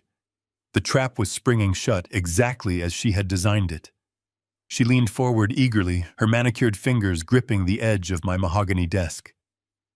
We will have the documents finalized and ready for your signature by the Friday morning board meeting, she promised, her voice tight with barely contained excitement. We can execute the transfer officially in front of the entire executive committee. It will be a smooth, seamless transition of power. Derek smiled, a weak, cowardly expression of relief washing over his pale face. "Thank you, Dad. This is the right decision. We will make you proud. I guarantee it." I let them stay for another 20 minutes, enduring their fake sympathy and their transparent attempts to reassure me. They spoke about the future of the company, about minor operational changes they planned to implement, carefully avoiding any mention of the $4.5 million hole they had blown in the employee pension fund. They were so utterly convinced of their own brilliance, so completely certain that they had successfully manipulated a grieving old man, that they did not notice the absolute predatory stillness lurking just beneath my trembling facade. They thought they were looking at a dying king handing over his crown. They did not realize they were looking at an executioner preparing the block. Finally, they stood up to leave, eager to finalize their treacherous legal paperwork. I walked them to the front door, maintaining my shuffling, defeated gait. Derek hugged me again, whispering empty promises of familial support. Monica offered a stiff, formal embrace, her mind clearly already racing ahead to the Friday board meeting. I watched them walk down the stone steps and climb into their expensive luxury SUV, a vehicle entirely funded by my hard work. I stood on the porch, wrapped in the cold night air, watching the red taillights of their car disappear down the dark, winding street. As soon as their vehicle vanished from sight, the fragile, trembling old man completely disappeared. I stood up perfectly straight, my shoulders squaring my spine, aligning with rigid, unyielding steel. The fake tremor in my hands vanished instantly, replaced by absolute rock-solid stability. I walked back inside the heavy oak door, slamming shut behind me with a decisive final thud. I strode purposefully down the hallway, the dim, melancholic lighting of the house no longer affecting me. I returned to my study, flipped on the bright overhead lights, and picked up my secure burner phone. I did not hesitate. I dialed a number I had memorized decades ago. The line rang twice before a sharp, authoritative voice answered. Victor Lang speaking. Victor was my personal corporate attorney. He was 55 years old, a brilliant, ruthless legal shark who had spent his entire career tearing rival companies apart in brutal court battles. He was a man who understood that true power was not wielded with a smile, but with a highly sharpened legal scalpel. Victor first said, my voice dropping its weary pretense, returning to the hard, commanding tone of the CEO who had built Caldwell Logistics. Cancel all your appointments for the rest of the week. I need you to draft a comprehensive dossier of termination and disinheritance. We have a massive systemic breach of trust, multiple counts of severe financial fraud, and a critical violation of the Diane Caldwell bloodline clause. There was a brief, sharp intake of breath on the other end of the line. Victor did not ask for unnecessary details. He recognized the tone. He knew exactly what this meant.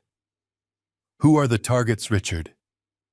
He asked, his voice entirely devoid of emotion, shifting instantly into a cold, tactical mindset. My son Derek, I replied, my voice steady as stone. My daughter-in-law Monica. And Bradley Jenkins. I paused, letting the names settle heavily into the digital connection. They are attempting a hostile takeover disguised as an emergency succession, and they are using my signature to bury $4.5 million in stolen pension funds. They want to finalize the handover at the Friday morning board meeting.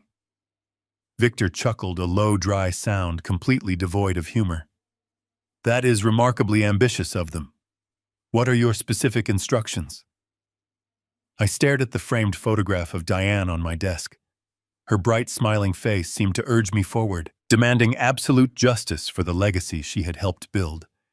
Prepare the financial audits, Victor. Coordinate with your contacts at the federal level regarding the embezzlement, and bring the absolute proof of the biological fraud. I leaned closer to the phone, my voice dropping to a deadly whisper. We are going to let them sit at the head of the table on Friday morning. We are going to let them think they have won. And then, Victor, we are going to completely obliterate them. It is time for a slaughter. The next 48 hours were a masterclass in human hubris. Believing they had successfully neutralized their final obstacle, Monica and Bradley completely abandoned caution. Their arrogance became a blinding, intoxicating drug. Without waiting for the ink on the succession documents to even materialize, they immediately began systematically purging Caldwell Logistics of anyone who might question their newfound authority. By Wednesday afternoon, I received a frantic, confused phone call from Thomas Sterling, my fiercely loyal vice president of operations, who had been with me for 2 decades. He informed me that Bradley had just walked into his office with corporate security and handed him a severance package citing an immediate restructuring of the executive tier. Thomas was not the only casualty. Within 24 hours, they also abruptly terminated my director of human resources and my chief logistics coordinator, replacing all 3 dedicated veterans with sycophantic, grossly underqualified lackeys handpicked directly by Bradley. These new hires were nothing more than compliant rubber stamps explicitly brought in to look the other way and facilitate the continued draining of the corporate accounts. Derek, the supposed heir apparent, did absolutely nothing to stop the brutal corporate massacre. He simply hid inside his pristine corner office signing the termination authorizations. His wife slid across his desk without asking a single question. I told Thomas to take his severance package quietly, pack his belongings without causing a scene, and take a very brief, relaxing vacation. I promised him, in a voice that left absolutely no room for doubt, that he would be sitting back in his rightful chair by Monday morning. He trusted me implicitly, and he walked out of the building with his head held high. I spent Thursday morning wandering the halls of my own company, like an invisible ghost, playing the sad role of the departing melancholic founder, paying his final respects to his life work. I walked slowly, shoulders slumped, allowing the staff to see the broken man the rumors were currently describing. Shortly before noon, I shuffled into my private corner office. The heavy wooden door was propped open, and 2 interior designers holding digital measuring tape were actively evaluating the dimensions of the room. Monica stood right in the center of the space, pointing at the dark mahogany paneling and loudly demanding it be painted a stark, sterile white. She was already measuring the space for her incoming imported Italian furniture, completely erasing the profound history embedded in these walls. I stood quietly in the doorway, watching her dismissively wave her hands at the solid oak desk sitting near the large bay windows. That desk was not just a piece of furniture. It was the exact spot where Diane and I had sat side by side 30 years ago, drinking cheap champagne from paper cups after signing our very first $1 million freight contract. We had cried together that night, realizing our desperate, exhausting struggle to build this company had finally secured a permanent future for our precious family. Monica looked at me standing in the doorway, offering a brief, patronizing smile. She told me not to worry, assuring me that they would carefully pack my personal items into boxes for me later that evening. I simply nodded, thanking her for her immense consideration, and turned away. I did not feel anger as I walked away from my desecrated sanctuary. I only felt a profound, chilling anticipation. While Monica was busy selecting expensive fabric swatches for her stolen throne, Victor Lang and I were operating in the deep, unseen currents of the corporate underworld. We had converted my home study into a highly secure, heavily encrypted war room. Victor moved with the ruthless, terrifying efficiency of an apex predator smelling blood in the water. He utilized a secure, heavily encrypted server to establish direct contact with Special Agent Harrison, a highly decorated veteran in the Federal Bureau of Investigation White-Collar Crime Division.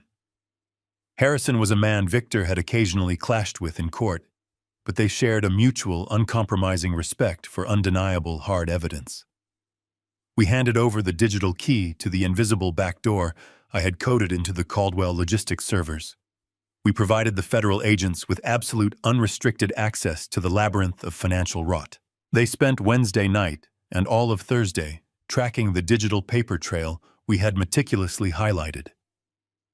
They watched in real time as Bradley and Monica siphoned the remaining employee pension funds through the 4 fake limited liability corporations registered in Delaware. They verified the forged digital signatures, mapped the offshore routing protocols, and secured warrants to freeze the illicit Cayman Islands accounts. The trap was no longer just a corporate termination. It was a massive, fully coordinated federal sting operation.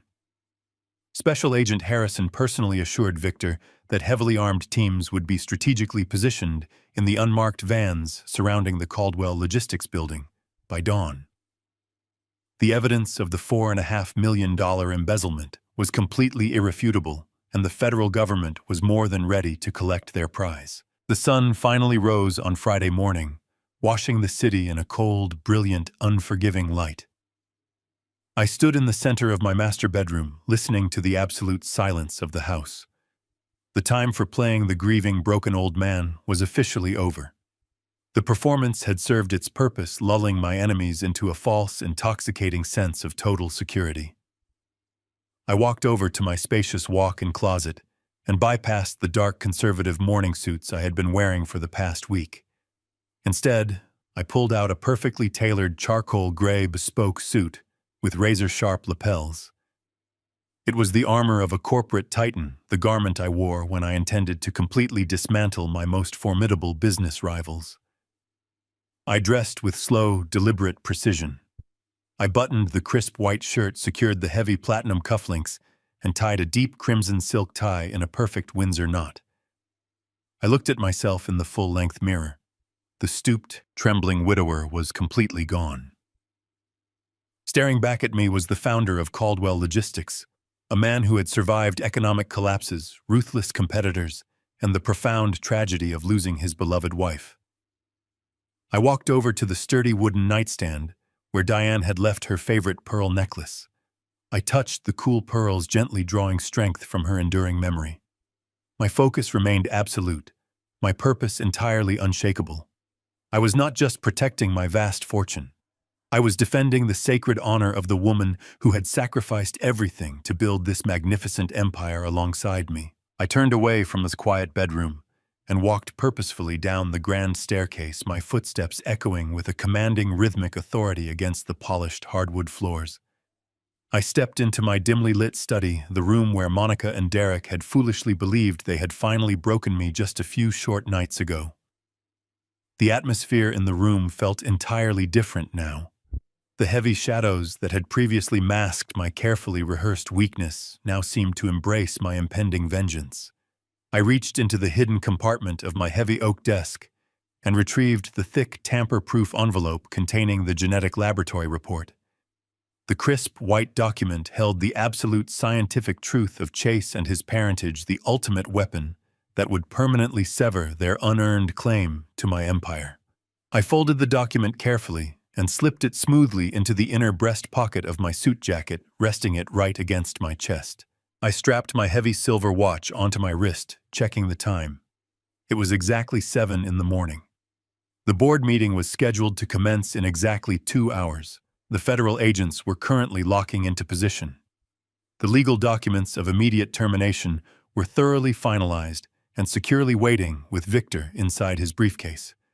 The intricate chessboard was perfectly set, and my arrogant opponents were blindly marching their king directly into a fatal, inescapable trap. I walked out of my front door, the crisp morning air filling my lungs with a sharp, exhilarating clarity. I climbed into the driver's seat of my truck, gripped the thick leather steering wheel, and turned the heavy ignition. I was going to walk into that boardroom and let them sit comfortably at the head of the long mahogany table. I was going to let them look down at me and completely believe they had finally won the brutal war. I would allow them a few fleeting moments of glorious, unadulterated triumph. And then I was going to burn their entire stolen world straight to the ground, without a single ounce of mercy. I put the heavy truck into gear and drove out of my peaceful suburban driveway, watching the rising sun reflect brightly off the sleek windshield. Today was not a day of mourning. Today was a day of absolute reckoning. The wicked had enjoyed their brief, reckless reign, and now the true master was coming. The drive to the corporate headquarters was a blur of familiar streets and morning traffic. My mind was entirely focused on the impending execution. I pulled into my designated parking space, stepping out into the cool morning air. I walked through the sliding glass doors of Caldwell Logistics, my posture perfectly straight, the expensive fabric of my bespoke suit settling flawlessly over my shoulders. The security guards and front desk receptionists who had spent the last 2 days watching me shuffle around like a broken, defeated old man stared at me in open shock. The fragile, trembling widower was completely gone. I strode confidently toward the private executive elevator, my hard leather shoes clicking rhythmically against the polished marble floor. Every step was a deliberate strike against the false reality my enemies had constructed. I pressed the top floor button, watching the digital numbers climb higher and higher, taking me directly toward the absolute climax of this brutal corporate war. The heavy mahogany doors of the primary boardroom were closed when I arrived. I did not knock. I simply pushed them open and stepped into the expansive room. The space was completely packed. Monica had orchestrated an impressive, highly theatrical audience for her grand moment of triumph. She sat squarely at the very head of the long, polished conference table, occupying the exact leather chair that had belonged to me for 3 decades. To her immediate right sat my son Derek, looking uncomfortably pale and sweating lightly under his expensive designer suit. To her left sat Bradley Jenkins, the chief financial officer, wearing a smug, victorious grin that made my stomach churn with disgust. Next to Bradley sat 18-year-old Chase, scrolling mindlessly on his smartphone, completely oblivious to the massive criminal conspiracy swirling around him. The rest of the long table was occupied by the new, sycophantic executive lackeys Bradley had hastily hired to replace my loyal veterans.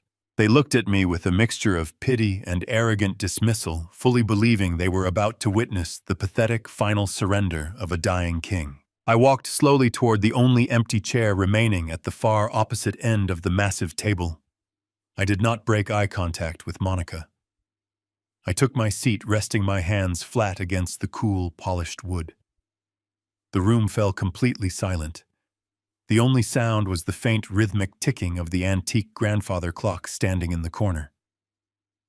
Monica leaned forward, interlacing her manicured fingers and resting her elbows directly on the table. She was absolutely radiating with greedy, unadulterated triumph. She motioned to one of the new executives, who quickly scrambled to push a thick, heavy manila folder down the length of the table. The folder slid smoothly across the polished mahogany, coming to a gentle stop directly in front of me. Sitting right on top of the legal paperwork was an incredibly expensive, heavy gold pen. "This is the final emergency handover and succession agreement," Monica stated, her voice echoing loudly in the quiet boardroom.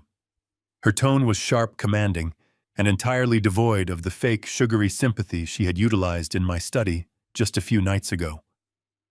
"The transition of executive power has already been fully approved by the new board members present in this room today. We have streamlined the legal process to ensure a rapid, seamless transfer of all corporate assets and operational authority into the family trust. All we need right now is your final authorization signature on the bottom line." I looked down at the thick stack of papers. Buried deep within those pages was the indemnification clause and the mandatory audit authorization that would legally frame me for the theft of $4.5 million from the employee pension fund. I looked back up at Monica. She was no longer pretending to be a supportive family member. She was a predator who believed her jaws were already securely clamped around my neck. The mask was completely off. She leaned back in my leather chair, a cruel, mocking smile spreading slowly across her face. "Now that the old woman is gone," Monica said, her voice dripping with absolute venom and unmistakable malice, "you will put the company in my son's name and fend for yourself. You are completely done here, Richard. It is our turn now." The sheer, brutal audacity of her words hung heavily in the stagnant air of the boardroom. She had finally spoken the absolute truth, revealing the dark, putrid core of her decades-long deception. The new executives shifted uncomfortably in their seats, slightly unnerved by her naked cruelty, but they remained entirely silent, fiercely loyal to their new corrupt paymasters. Bradley Jenkins chuckled softly, adjusting his silk tie with a gesture of pure arrogance. Chase finally looked up from his smartphone, mildly confused by the sudden tension, but quickly returned his attention to his glowing screen. I did not react to her vicious insult against my late wife. I kept my face an impenetrable mask of cold, hard stone. I slowly reached out and picked up the heavy gold pen resting on top of the legal folder. The polished metal felt cool and solid against my fingers. I held the pen loosely, letting the bright morning light catch the golden barrel. I turned my head and looked directly at Derek. This was the absolute final threshold. He was a weak, cowardly man who had actively participated in a massive systemic fraud to protect his unearned inheritance. He had watched his wife insult the memory of his recently deceased mother. But he was still my son. I stared into his anxious, sweating face, offering him one final silent plea. I was giving him a singular, fleeting opportunity to be a man, to speak up, to stop this madness, before the federal hammer came crashing down on his entire existence. I waited, holding the golden pen suspended in the quiet air. Derek swallowed hard, his Adam's apple bobbing sharply against his tight collar. He saw the intense, piercing question in my eyes. He knew exactly what I was silently asking him to do. For one brief, agonizing second, I saw a flicker of genuine hesitation cross his pale features. But the cowardice ran far too deep within his soul. The fear of losing his luxurious lifestyle completely overpowered any lingering shreds of his basic human decency. Derek actively chose his path. He broke eye contact, turning his head away from me and staring blankly down at his polished leather shoes. The betrayal was final. I slowly opened my fingers and released my grip on the gold pen.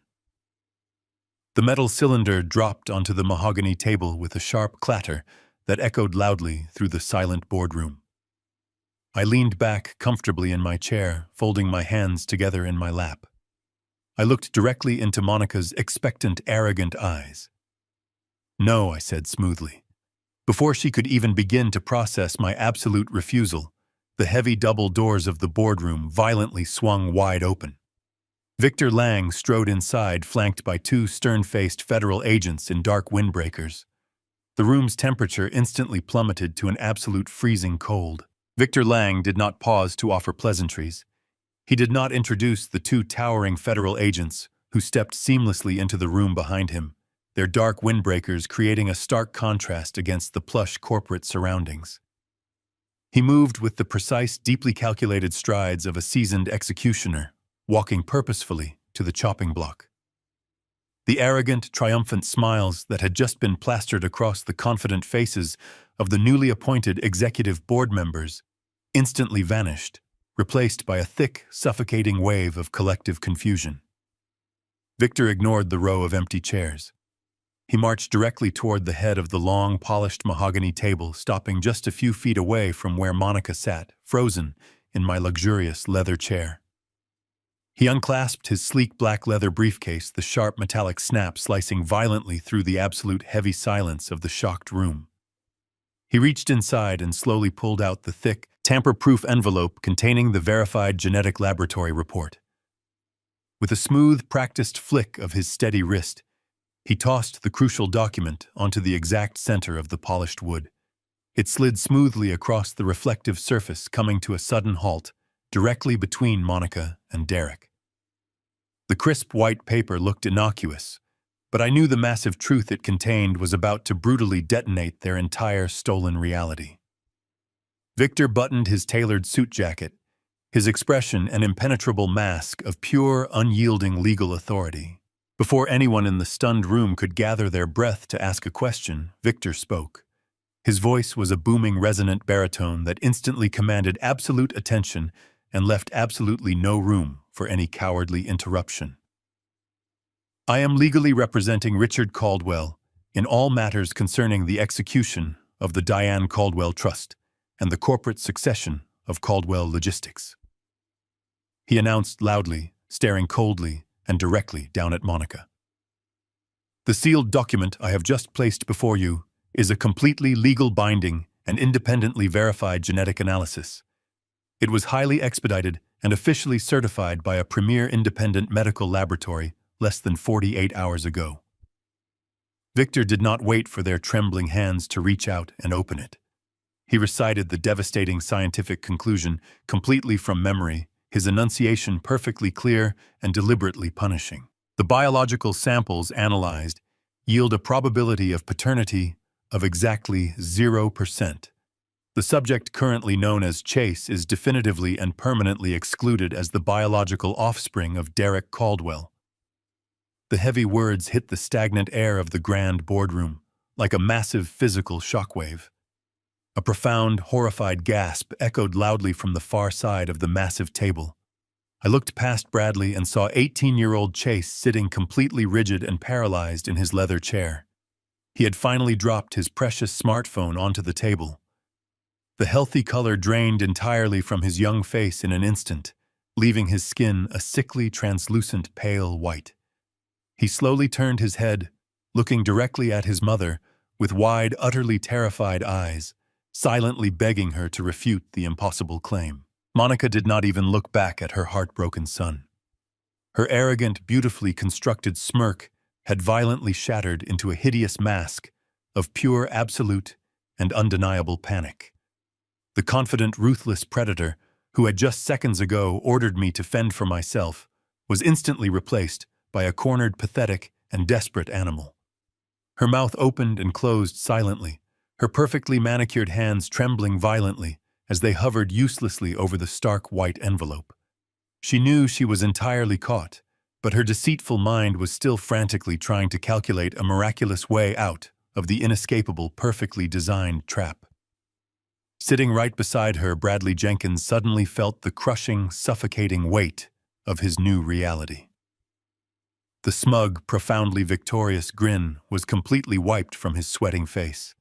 He clearly recognized the undeniable presence of the federal agents, and his deep financial knowledge told him exactly what was currently happening to his grand criminal conspiracy. He placed his sweating hands flat on the mahogany table and desperately attempted to push his heavy chair backward, instinctively trying to flee the enclosed room or frantically attempting to reach his private office to desperately purge the incriminatory digital servers. He barely made it halfway to his shaking feet before one of the towering federal agents moved with absolutely terrifying speed. The agent stepped forward instantly and placed a massive, incredibly heavy hand firmly down onto Bradley's expensive shoulder, forcing the corrupt chief financial officer aggressively and painfully back into his leather seat. "Do not attempt to stand up, sir," the agent commanded sternly, his voice a low, gravelly, and dangerous threat that promised immediate, severe physical consequence if he dared to disobey the direct order. Victor Lang did not even bother to glance over at the physically struggling financial officer. He kept his cold, steely gaze locked entirely and punishingly on Monica. Under the strict, unyielding, and legally binding stipulations firmly established by the late Diane Caldwell, he explained smoothly, his powerful voice cutting effortlessly through the rising, palpable panic filling the room. The legal transfer of any massive corporate assets, executive operational powers, or extensive financial holdings is strictly, exclusively, and permanently bound to the direct, verifiable biological heirs of the Caldwell bloodline. There are absolutely no exceptions whatsoever, there are no hidden legal loopholes to exploit, and there are certainly no alternative interpretations of this foundational family trust document. Victor deliberately stepped closer to the edge of the table, leaning forward slightly, to ensure his next carefully chosen words carried the full, devastating, and inescapable weight of the American legal system. Because you have actively and maliciously engaged in a massive systemic biological fraud designed to falsely present this young man as a legitimate bloodline heir. The emergency handover and succession agreement currently sitting on this table is completely null and void. The entire corporate transfer process is legally terminated effectively immediately. You have absolutely no legal standing in this company, you possess no executive operational authority, and you have absolutely no valid claim to a single solitary penny of the vast Caldwell family fortune. You are entirely stripped of all corporate and familial power right here and right now.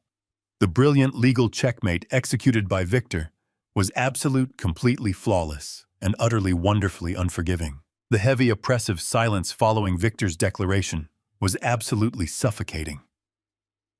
Derek shot up from his leather chair like a man violently electrocuted, His pale face was a constructed mask of theatrical outrage, his voice pitching high with a forced display of personal betrayal.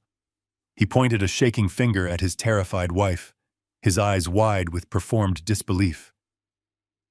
"How could you do this to me, Monica?" he yelled frantically. "You made me raise another man's son. You used me to maliciously steal from my own family." He desperately wanted the tough federal agents and me to believe he was entirely innocent of the grand deception. He turned toward me, his hands raised in a pathetic gesture of pleading surrender, fake tears welling up in his cowardly eyes. But I reached down and unlatched the heavy brass buckles of my leather briefcase. I was absolutely not done with him yet. I pulled the leather flap of my briefcase back, and the sound of the brass buckles snapping open, echoing sharply through the boardroom. Derek was still standing across from me, his hands held up in a theatrical display of innocent devastation. He squeezed his eyes tightly shut, forcing miserable tears to leak down his pale cheeks. He was waiting for me to comfort him. He was waiting for his grieving father to rush forward and embrace the poor deceived son. I did not move toward him. Instead, I reached deep into the interior of my briefcase and pulled out the heavy manila dossier that Robert Sanchez had handed me in that dingy roadside diner. I pulled the specific highlighted document from the top of the stack. It was the printed email from exactly 10 years ago, the indisputable digital record of his absolute moral bankruptcy. I did not simply hand it to him. I drew my arm back and threw the crisp paper directly at his chest. The document struck his designer suit and fluttered to the polished mahogany table, coming to rest right next to the damning genetic laboratory report. "Do not dare play the victim with me," I said, my voice dropping into a deadly gravelly whisper that projected to every single corner of the massive room. "You are a coward. You knew you were completely sterile. You have known for 10 long years, and you sold your own mother's sacred honor for a pathetic monthly paycheck." Derek looked down at the highlighted piece of paper resting on the wood. His fake tears stopped instantly, completely drying up, as if a faucet had been violently wrenched shut. He recognized the heavy black text. He recognized his own private email address printed clearly at the top of the page. The last remaining drops of blood drained entirely from his face, leaving his skin an ashen, sickly gray. Victor Lang, never one to let a dramatic legal moment pass unexploited, leaned forward and tapped the document with a long finger. He read the most devastating lines aloud for the entire executive board to hear. He recited Derek's own pathetic words, exposing how the childhood infection had rendered him permanently infertile, and how he had actively conspired with Monica to deceive Diane just to secure his place in the family trust. The absolute disgusting truth hung heavily in the air. Derek did not attempt to deny it. He did not try to scream that the document was a forgery. His knees gave out beneath him. He collapsed back into his leather chair, the fight completely draining out of his weak, pampered body. He buried his face in his trembling hands and began to weep. It was not the fake, manipulative crying from a few moments ago. It was the ugly, visceral sobbing of a man who realized his entire life had just been permanently destroyed. "Dad, please," he choked out between heavy, racking sobs. "I was terrified. She made me do it. She told me Mom would cut me off completely and leave me with absolutely nothing." He blindly pointed a shaking finger toward his wife, desperately trying to shift the massive weight of the blame. Monica turned her head and glared at him with absolute, unadulterated disgust. "Do not dare try to pin your pathetic cowardice on me," she screamed, her voice cracking with furious panic. "You gladly took the money. You happily lived in the giant mansion and drove the luxury cars.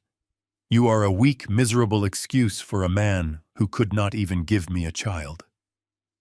She turned her venomous gaze away from her weeping husband and locked eyes with Bradley Jenkins, who was still pinned firmly to his chair by the imposing federal agent. "This was supposed to be flawless, Bradley," she shrieked, her perfectly styled hair falling wildly around her face. "You promised me the digital tracks were completely covered. You promised me the old man would never look closely enough to see the offshore routing numbers." Bradley snarled back at her, his smooth, arrogant facade entirely shattered. "Do not put this entirely on me, you greedy sociopath," he yelled over the ensuing chaos. "You were the one who demanded we accelerate the timeline. You were the one who pushed to drain the pension fund dry while his wife was dying in the hospice center because you could not wait to buy that ridiculous property in the Palisades." The unholy alliance they had so carefully constructed over the past 19 years rapidly crumbled into a venomous, pathetic screaming match. They were no longer the sophisticated corporate predators who had smugly planned my downfall just a few days prior. They were cornered rats, viciously tearing each other to absolute pieces in a desperate, futile attempt to save themselves from the sinking ship. I sat back in my chair and watched them self-destruct with absolute zero empathy. My heart was a frozen, impenetrable vault. Looking at their red, screaming faces, I briefly reflected on the grueling, brutal freight wars of the 1990s. Diane and I had faced down ruthless union strikes, aggressive corporate espionage, and massive predatory logistics conglomerates that actively tried to crush our tiny, budding business into dust. We had survived countless sleepless nights, navigating incredibly dangerous financial waters, armed with nothing but raw grit and unbreakable loyalty to one another. I had stared down heavily armed hijackers trying to steal our cargo trucks on dark, lonely interstate highways. I had fought tooth and nail for every single dollar in my bank account. These weak, pampered vultures never truly stood a single chance against a real predator. They thought corporate warfare was about wearing expensive suits and forging digital signatures from the safety of an air-conditioned corner office. They vastly underestimated the profound, dangerous resilience of a man who had actually bled to build the ground they were currently standing on. The screaming in the boardroom reached a fever pitch. Derek was sobbing uncontrollably into his hands. Monica was hysterically attempting to hurl a glass pitcher at Bradley, who was loudly demanding legal representation while cursing her name. The newly appointed executive board members, the very people Bradley hired 2 days ago to act as compliant rubber stamps for their embezzlement scheme, sat frozen in total, stunned silence. They watched their brief, lucrative careers evaporate before their eyes. 18-year-old Chase simply stared at the chaotic scene, his mouth hanging open, as he slowly realized his entire identity, his immense wealth, and his family history were nothing more than a highly calculated illusion. I did not feel a single ounce of pity for any of them. The destruction of their carefully built lie was a necessary cleansing. I looked toward the head of the table and gave a single nod. The federal agents stepped forward, their handcuffs gleaming brightly in the light. "Bradley Jenkins." Monica Caldwell, the lead agent, announced, his commanding voice silencing the entire room. "You are under arrest for federal wire fraud and the criminal embezzlement of $4.5 million from the Caldwell Logistics Employee Pension Fund. You have the right to remain completely silent." The harsh metallic clicking of heavy steel handcuffs ratcheting closed echoed with sharp finality through the vast boardroom. The sound cut through the lingering chaos, bringing a sudden, terrifying reality to the arrogant predators who had planned my demise. Monica did not surrender quietly. As the federal agent secured her wrists behind her back, she began to thrash violently against his grip. Her tailored designer suit wrinkled and twisted as she kicked her expensive heels wildly against the thick carpeting. Her composure was gone, replaced by the hysterical flailing of a spoiled child, denied her ultimate prize. "You cannot do this to me," she screamed, her voice shrill and piercing. "I dedicated almost 20 years to this family. I managed your pathetic son.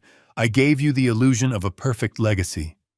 I deserve half of this company. You owe me, Richard. You owe me everything." I watched her performance with absolute, unblinking detachment. The federal agents ignored her venomous demands as they dragged her toward the double doors. Bradley Jenkins offered no physical resistance. The overwhelming weight of the federal indictment had crushed whatever arrogance he possessed. He hung his head low, his face pale white, his silk tie hanging crookedly.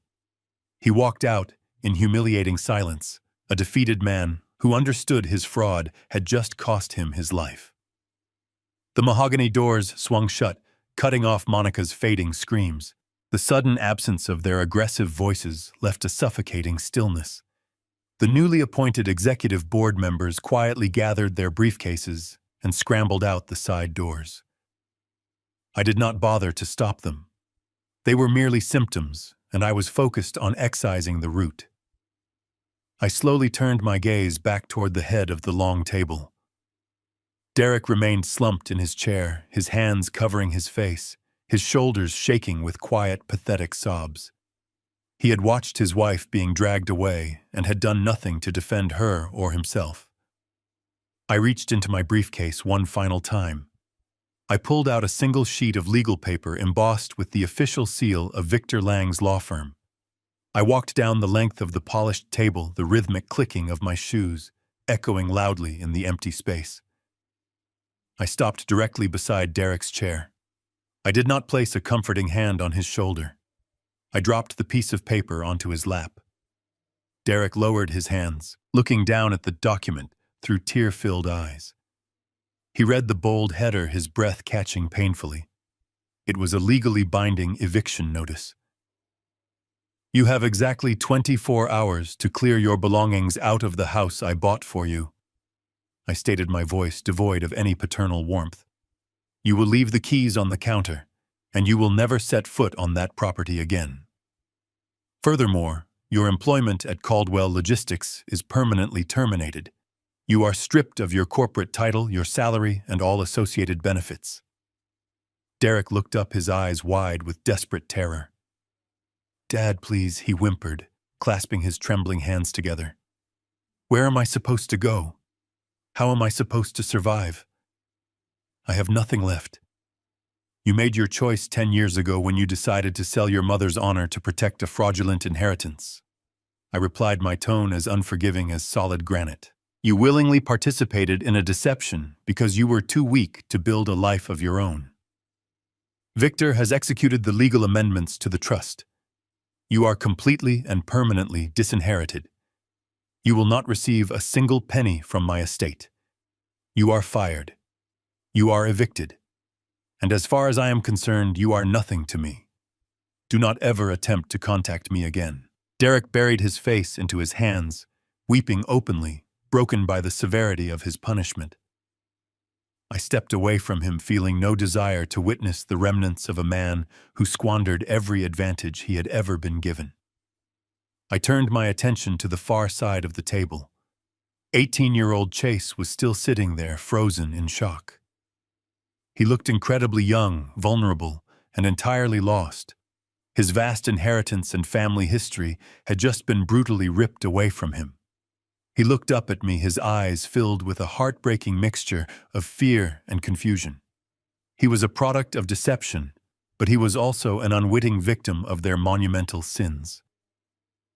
I looked at the boy I had spent 18 years treating as my own flesh and blood. I did not hate him, but I could not look at him without seeing the 19 years of lies his existence represented. He was not my blood, and he was not my legacy. I walked over and stood a few feet away from him. Listen to me carefully, Chase, I said, keeping my voice firm, but slightly softer than the tone I had used with Derek. You are not responsible for the crimes your mother and biological father committed. You did not ask to be born into this massive deception. However, you are no longer a part of the Caldwell family, and you are no longer entitled to the privileges that name carries. You will have to learn how to navigate the real world without a safety net.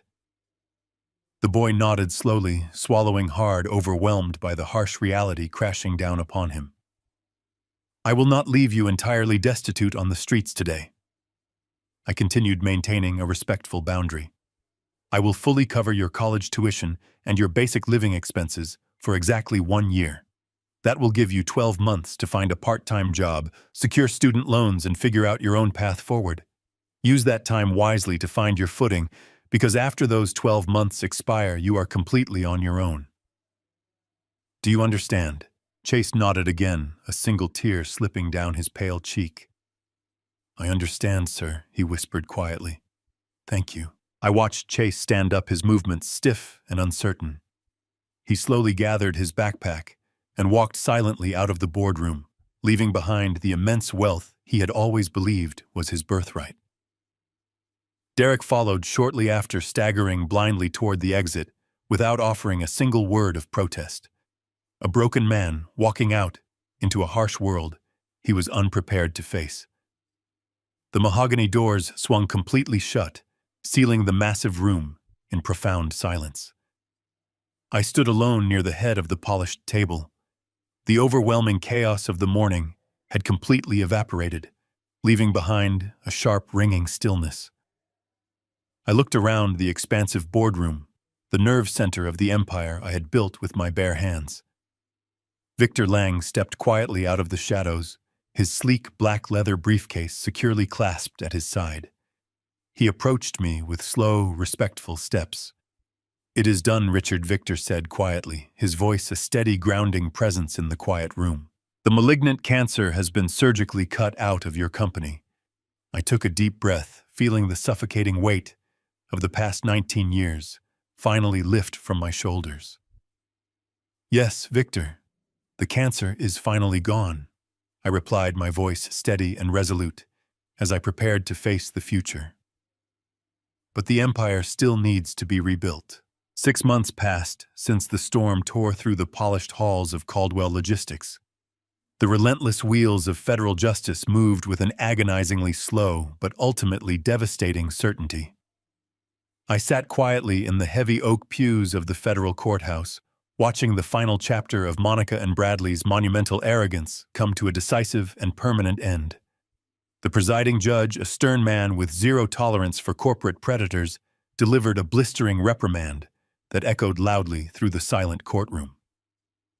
Monica and Bradley were both sentenced to 15 years in a maximum security federal penitentiary for massive wire fraud and grand embezzlement. Monica did not scream or thrash this time.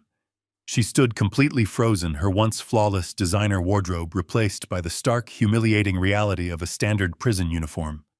The luxurious, pampered life she had spent nearly 2 decades lying and manipulating to secure had violently evaporated into thin air. Bradley stood beside her, a hollow, defeated shell of the slick financial officer he used to be. They were marched out of the courtroom in heavy iron chains, permanently exiled from the opulent world they had tried to steal from me. My son Derek faced a very different yet equally crushing kind of prison. Completely cut off from the vast Caldwell wealth and abruptly stripped of the lavish lifestyle he had grown so incredibly accustomed to, he experienced a brutal, unforgiving crash into reality. I hired an independent private investigator to check on him exactly once, simply to ensure the eviction and disinheritance had been fully executed. The report was pathetic, yet entirely fitting for a man who had sold his mother's honor for a comfortable paycheck. Derek was living in a cramped, noisy apartment complex on the less desirable side of the city, struggling to make ends meet by working a grueling minimum-wage retail job at a local home improvement store. He spent his days wearing a cheap polyester vest, answering to managers half his age and stocking heavy shelves for a meager hourly wage. He had finally been forced to learn the true value of a hard-earned dollar, a lesson Diane and I had desperately tried to teach him decades ago. I felt absolutely no pity for his current miserable circumstances. He was simply reaping the barren harvest of the deceitful seeds he had willingly sown. While the architects of my attempted destruction faced their grim new realities, I focused all of my formidable energy on repairing the profound damage they had inflicted upon my life's work. The recovery of Caldwell Logistics was not a simple or easy task, but I approached it with the same relentless driving determination that had allowed me to build the empire from a single rusty truck. My very first executive action was to personally contact Thomas Sterling and the other deeply loyal senior executives who had been unceremoniously fired during Monica's brief, arrogant reign of terror. I invited them back to the corporate headquarters, offering them their former positions, along with substantial financial bonuses and sincere, heartfelt apologies for the chaotic disruption they had endured. They returned without a single moment of hesitation, stepping seamlessly back into their roles and helping me stabilize the rocking ship. Together, we worked tirelessly alongside Special Agent Harrison and the federal investigative team to trace every single stolen penny through the complex labyrinth of offshore routing protocols. The process was tedious and incredibly complex, but Victor Lang's brilliant legal maneuvering ensured the frozen Cayman Islands accounts were swiftly repatriated back to American soil. The $4.5 million that had been maliciously siphoned away by Bradley and Monica was successfully recovered in its entirety. I personally oversaw the direct transfer of those funds back into the employee pension accounts, guaranteeing that the hard-working men and women who formed the very backbone of Caldwell Logistics would not lose a single fraction of their rightful retirement security. I held a company-wide meeting the morning the funds were fully restored, standing before hundreds of my dedicated employees to ensure them that the storm had officially passed and that their futures were completely safe. Looking out at the sea of relieved faces, I felt the heavy, suffocating darkness of the past 6 months finally begin to lift from my weary shoulders. The malignant cancer had been aggressively and permanently cut out, and the healing process was progressing beautifully. The ultimate restoration of my company, however, required much more than just balancing the financial ledgers and rehiring the loyal staff. It required a profound structural change to the very foundation of the Caldwell legacy. I needed to ensure that the monumental greed that had poisoned my own family could never again threaten the magnificent empire Diane and I had sacrificed everything to create. On a crisp, beautifully clear Tuesday morning, I rode the private elevator up to the roof of the Caldwell Logistics headquarters. The expansive rooftop offered a breathtaking panoramic view of the sprawling city skyline, a vibrant, bustling metropolis that my delivery trucks navigated every single day. The cold morning wind whipped sharply at my tailored suit jacket, but I felt a deep, radiating warmth blooming steadily within my chest. Victor Lang stood quietly beside me, holding a thick, leather-bound portfolio containing the finalized legal documents that would permanently reshape my vast fortune. I reached out and took the heavy gold pen he offered me. I did not hesitate. I placed the documents on a small glass table we had brought up to the roof and began to sign my name with smooth, decisive strokes. I was officially executing a brand new, unbreakable trust agreement. 50% of my entire personal wealth and corporate holdings were instantly transferred into the newly established Diane Caldwell Scholarship Fund. It was a massive philanthropic initiative, explicitly designed to provide full, unrestricted university scholarships and comprehensive living stipends to brilliant, underprivileged youth who possessed the raw ambition to succeed but lacked the financial resources to achieve their dreams. Diane had always believed in the transformative power of education and the undeniable value of an honest, hard-working spirit. This fund would immortalize her beautiful memory, ensuring her name was forever associated with profound generosity, rather than the sickening greed of our former daughter-in-law. The remaining 50% of the company was irrevocably placed into an employee stock ownership program. The immense wealth of Caldwell Logistics would not be handed down to an entitled, ungrateful heir. It would be systematically distributed among the dedicated truck drivers, the exhausted warehouse managers, and the loyal executives who had actually bled to build this place alongside me. They were the true custodians of my empire, and they deserved to reap the magnificent rewards of their own unwavering dedication. I stood near the very edge of the tall rooftop looking out over the endless city. Family is not defined by blood, and it certainly is not defined by a simple marriage certificate. It is defined by absolute, unwavering loyalty. A lone wolf might lose his mate, but he never, ever loses his teeth. And I just bit back. The world slowly faded to a quiet, peaceful black.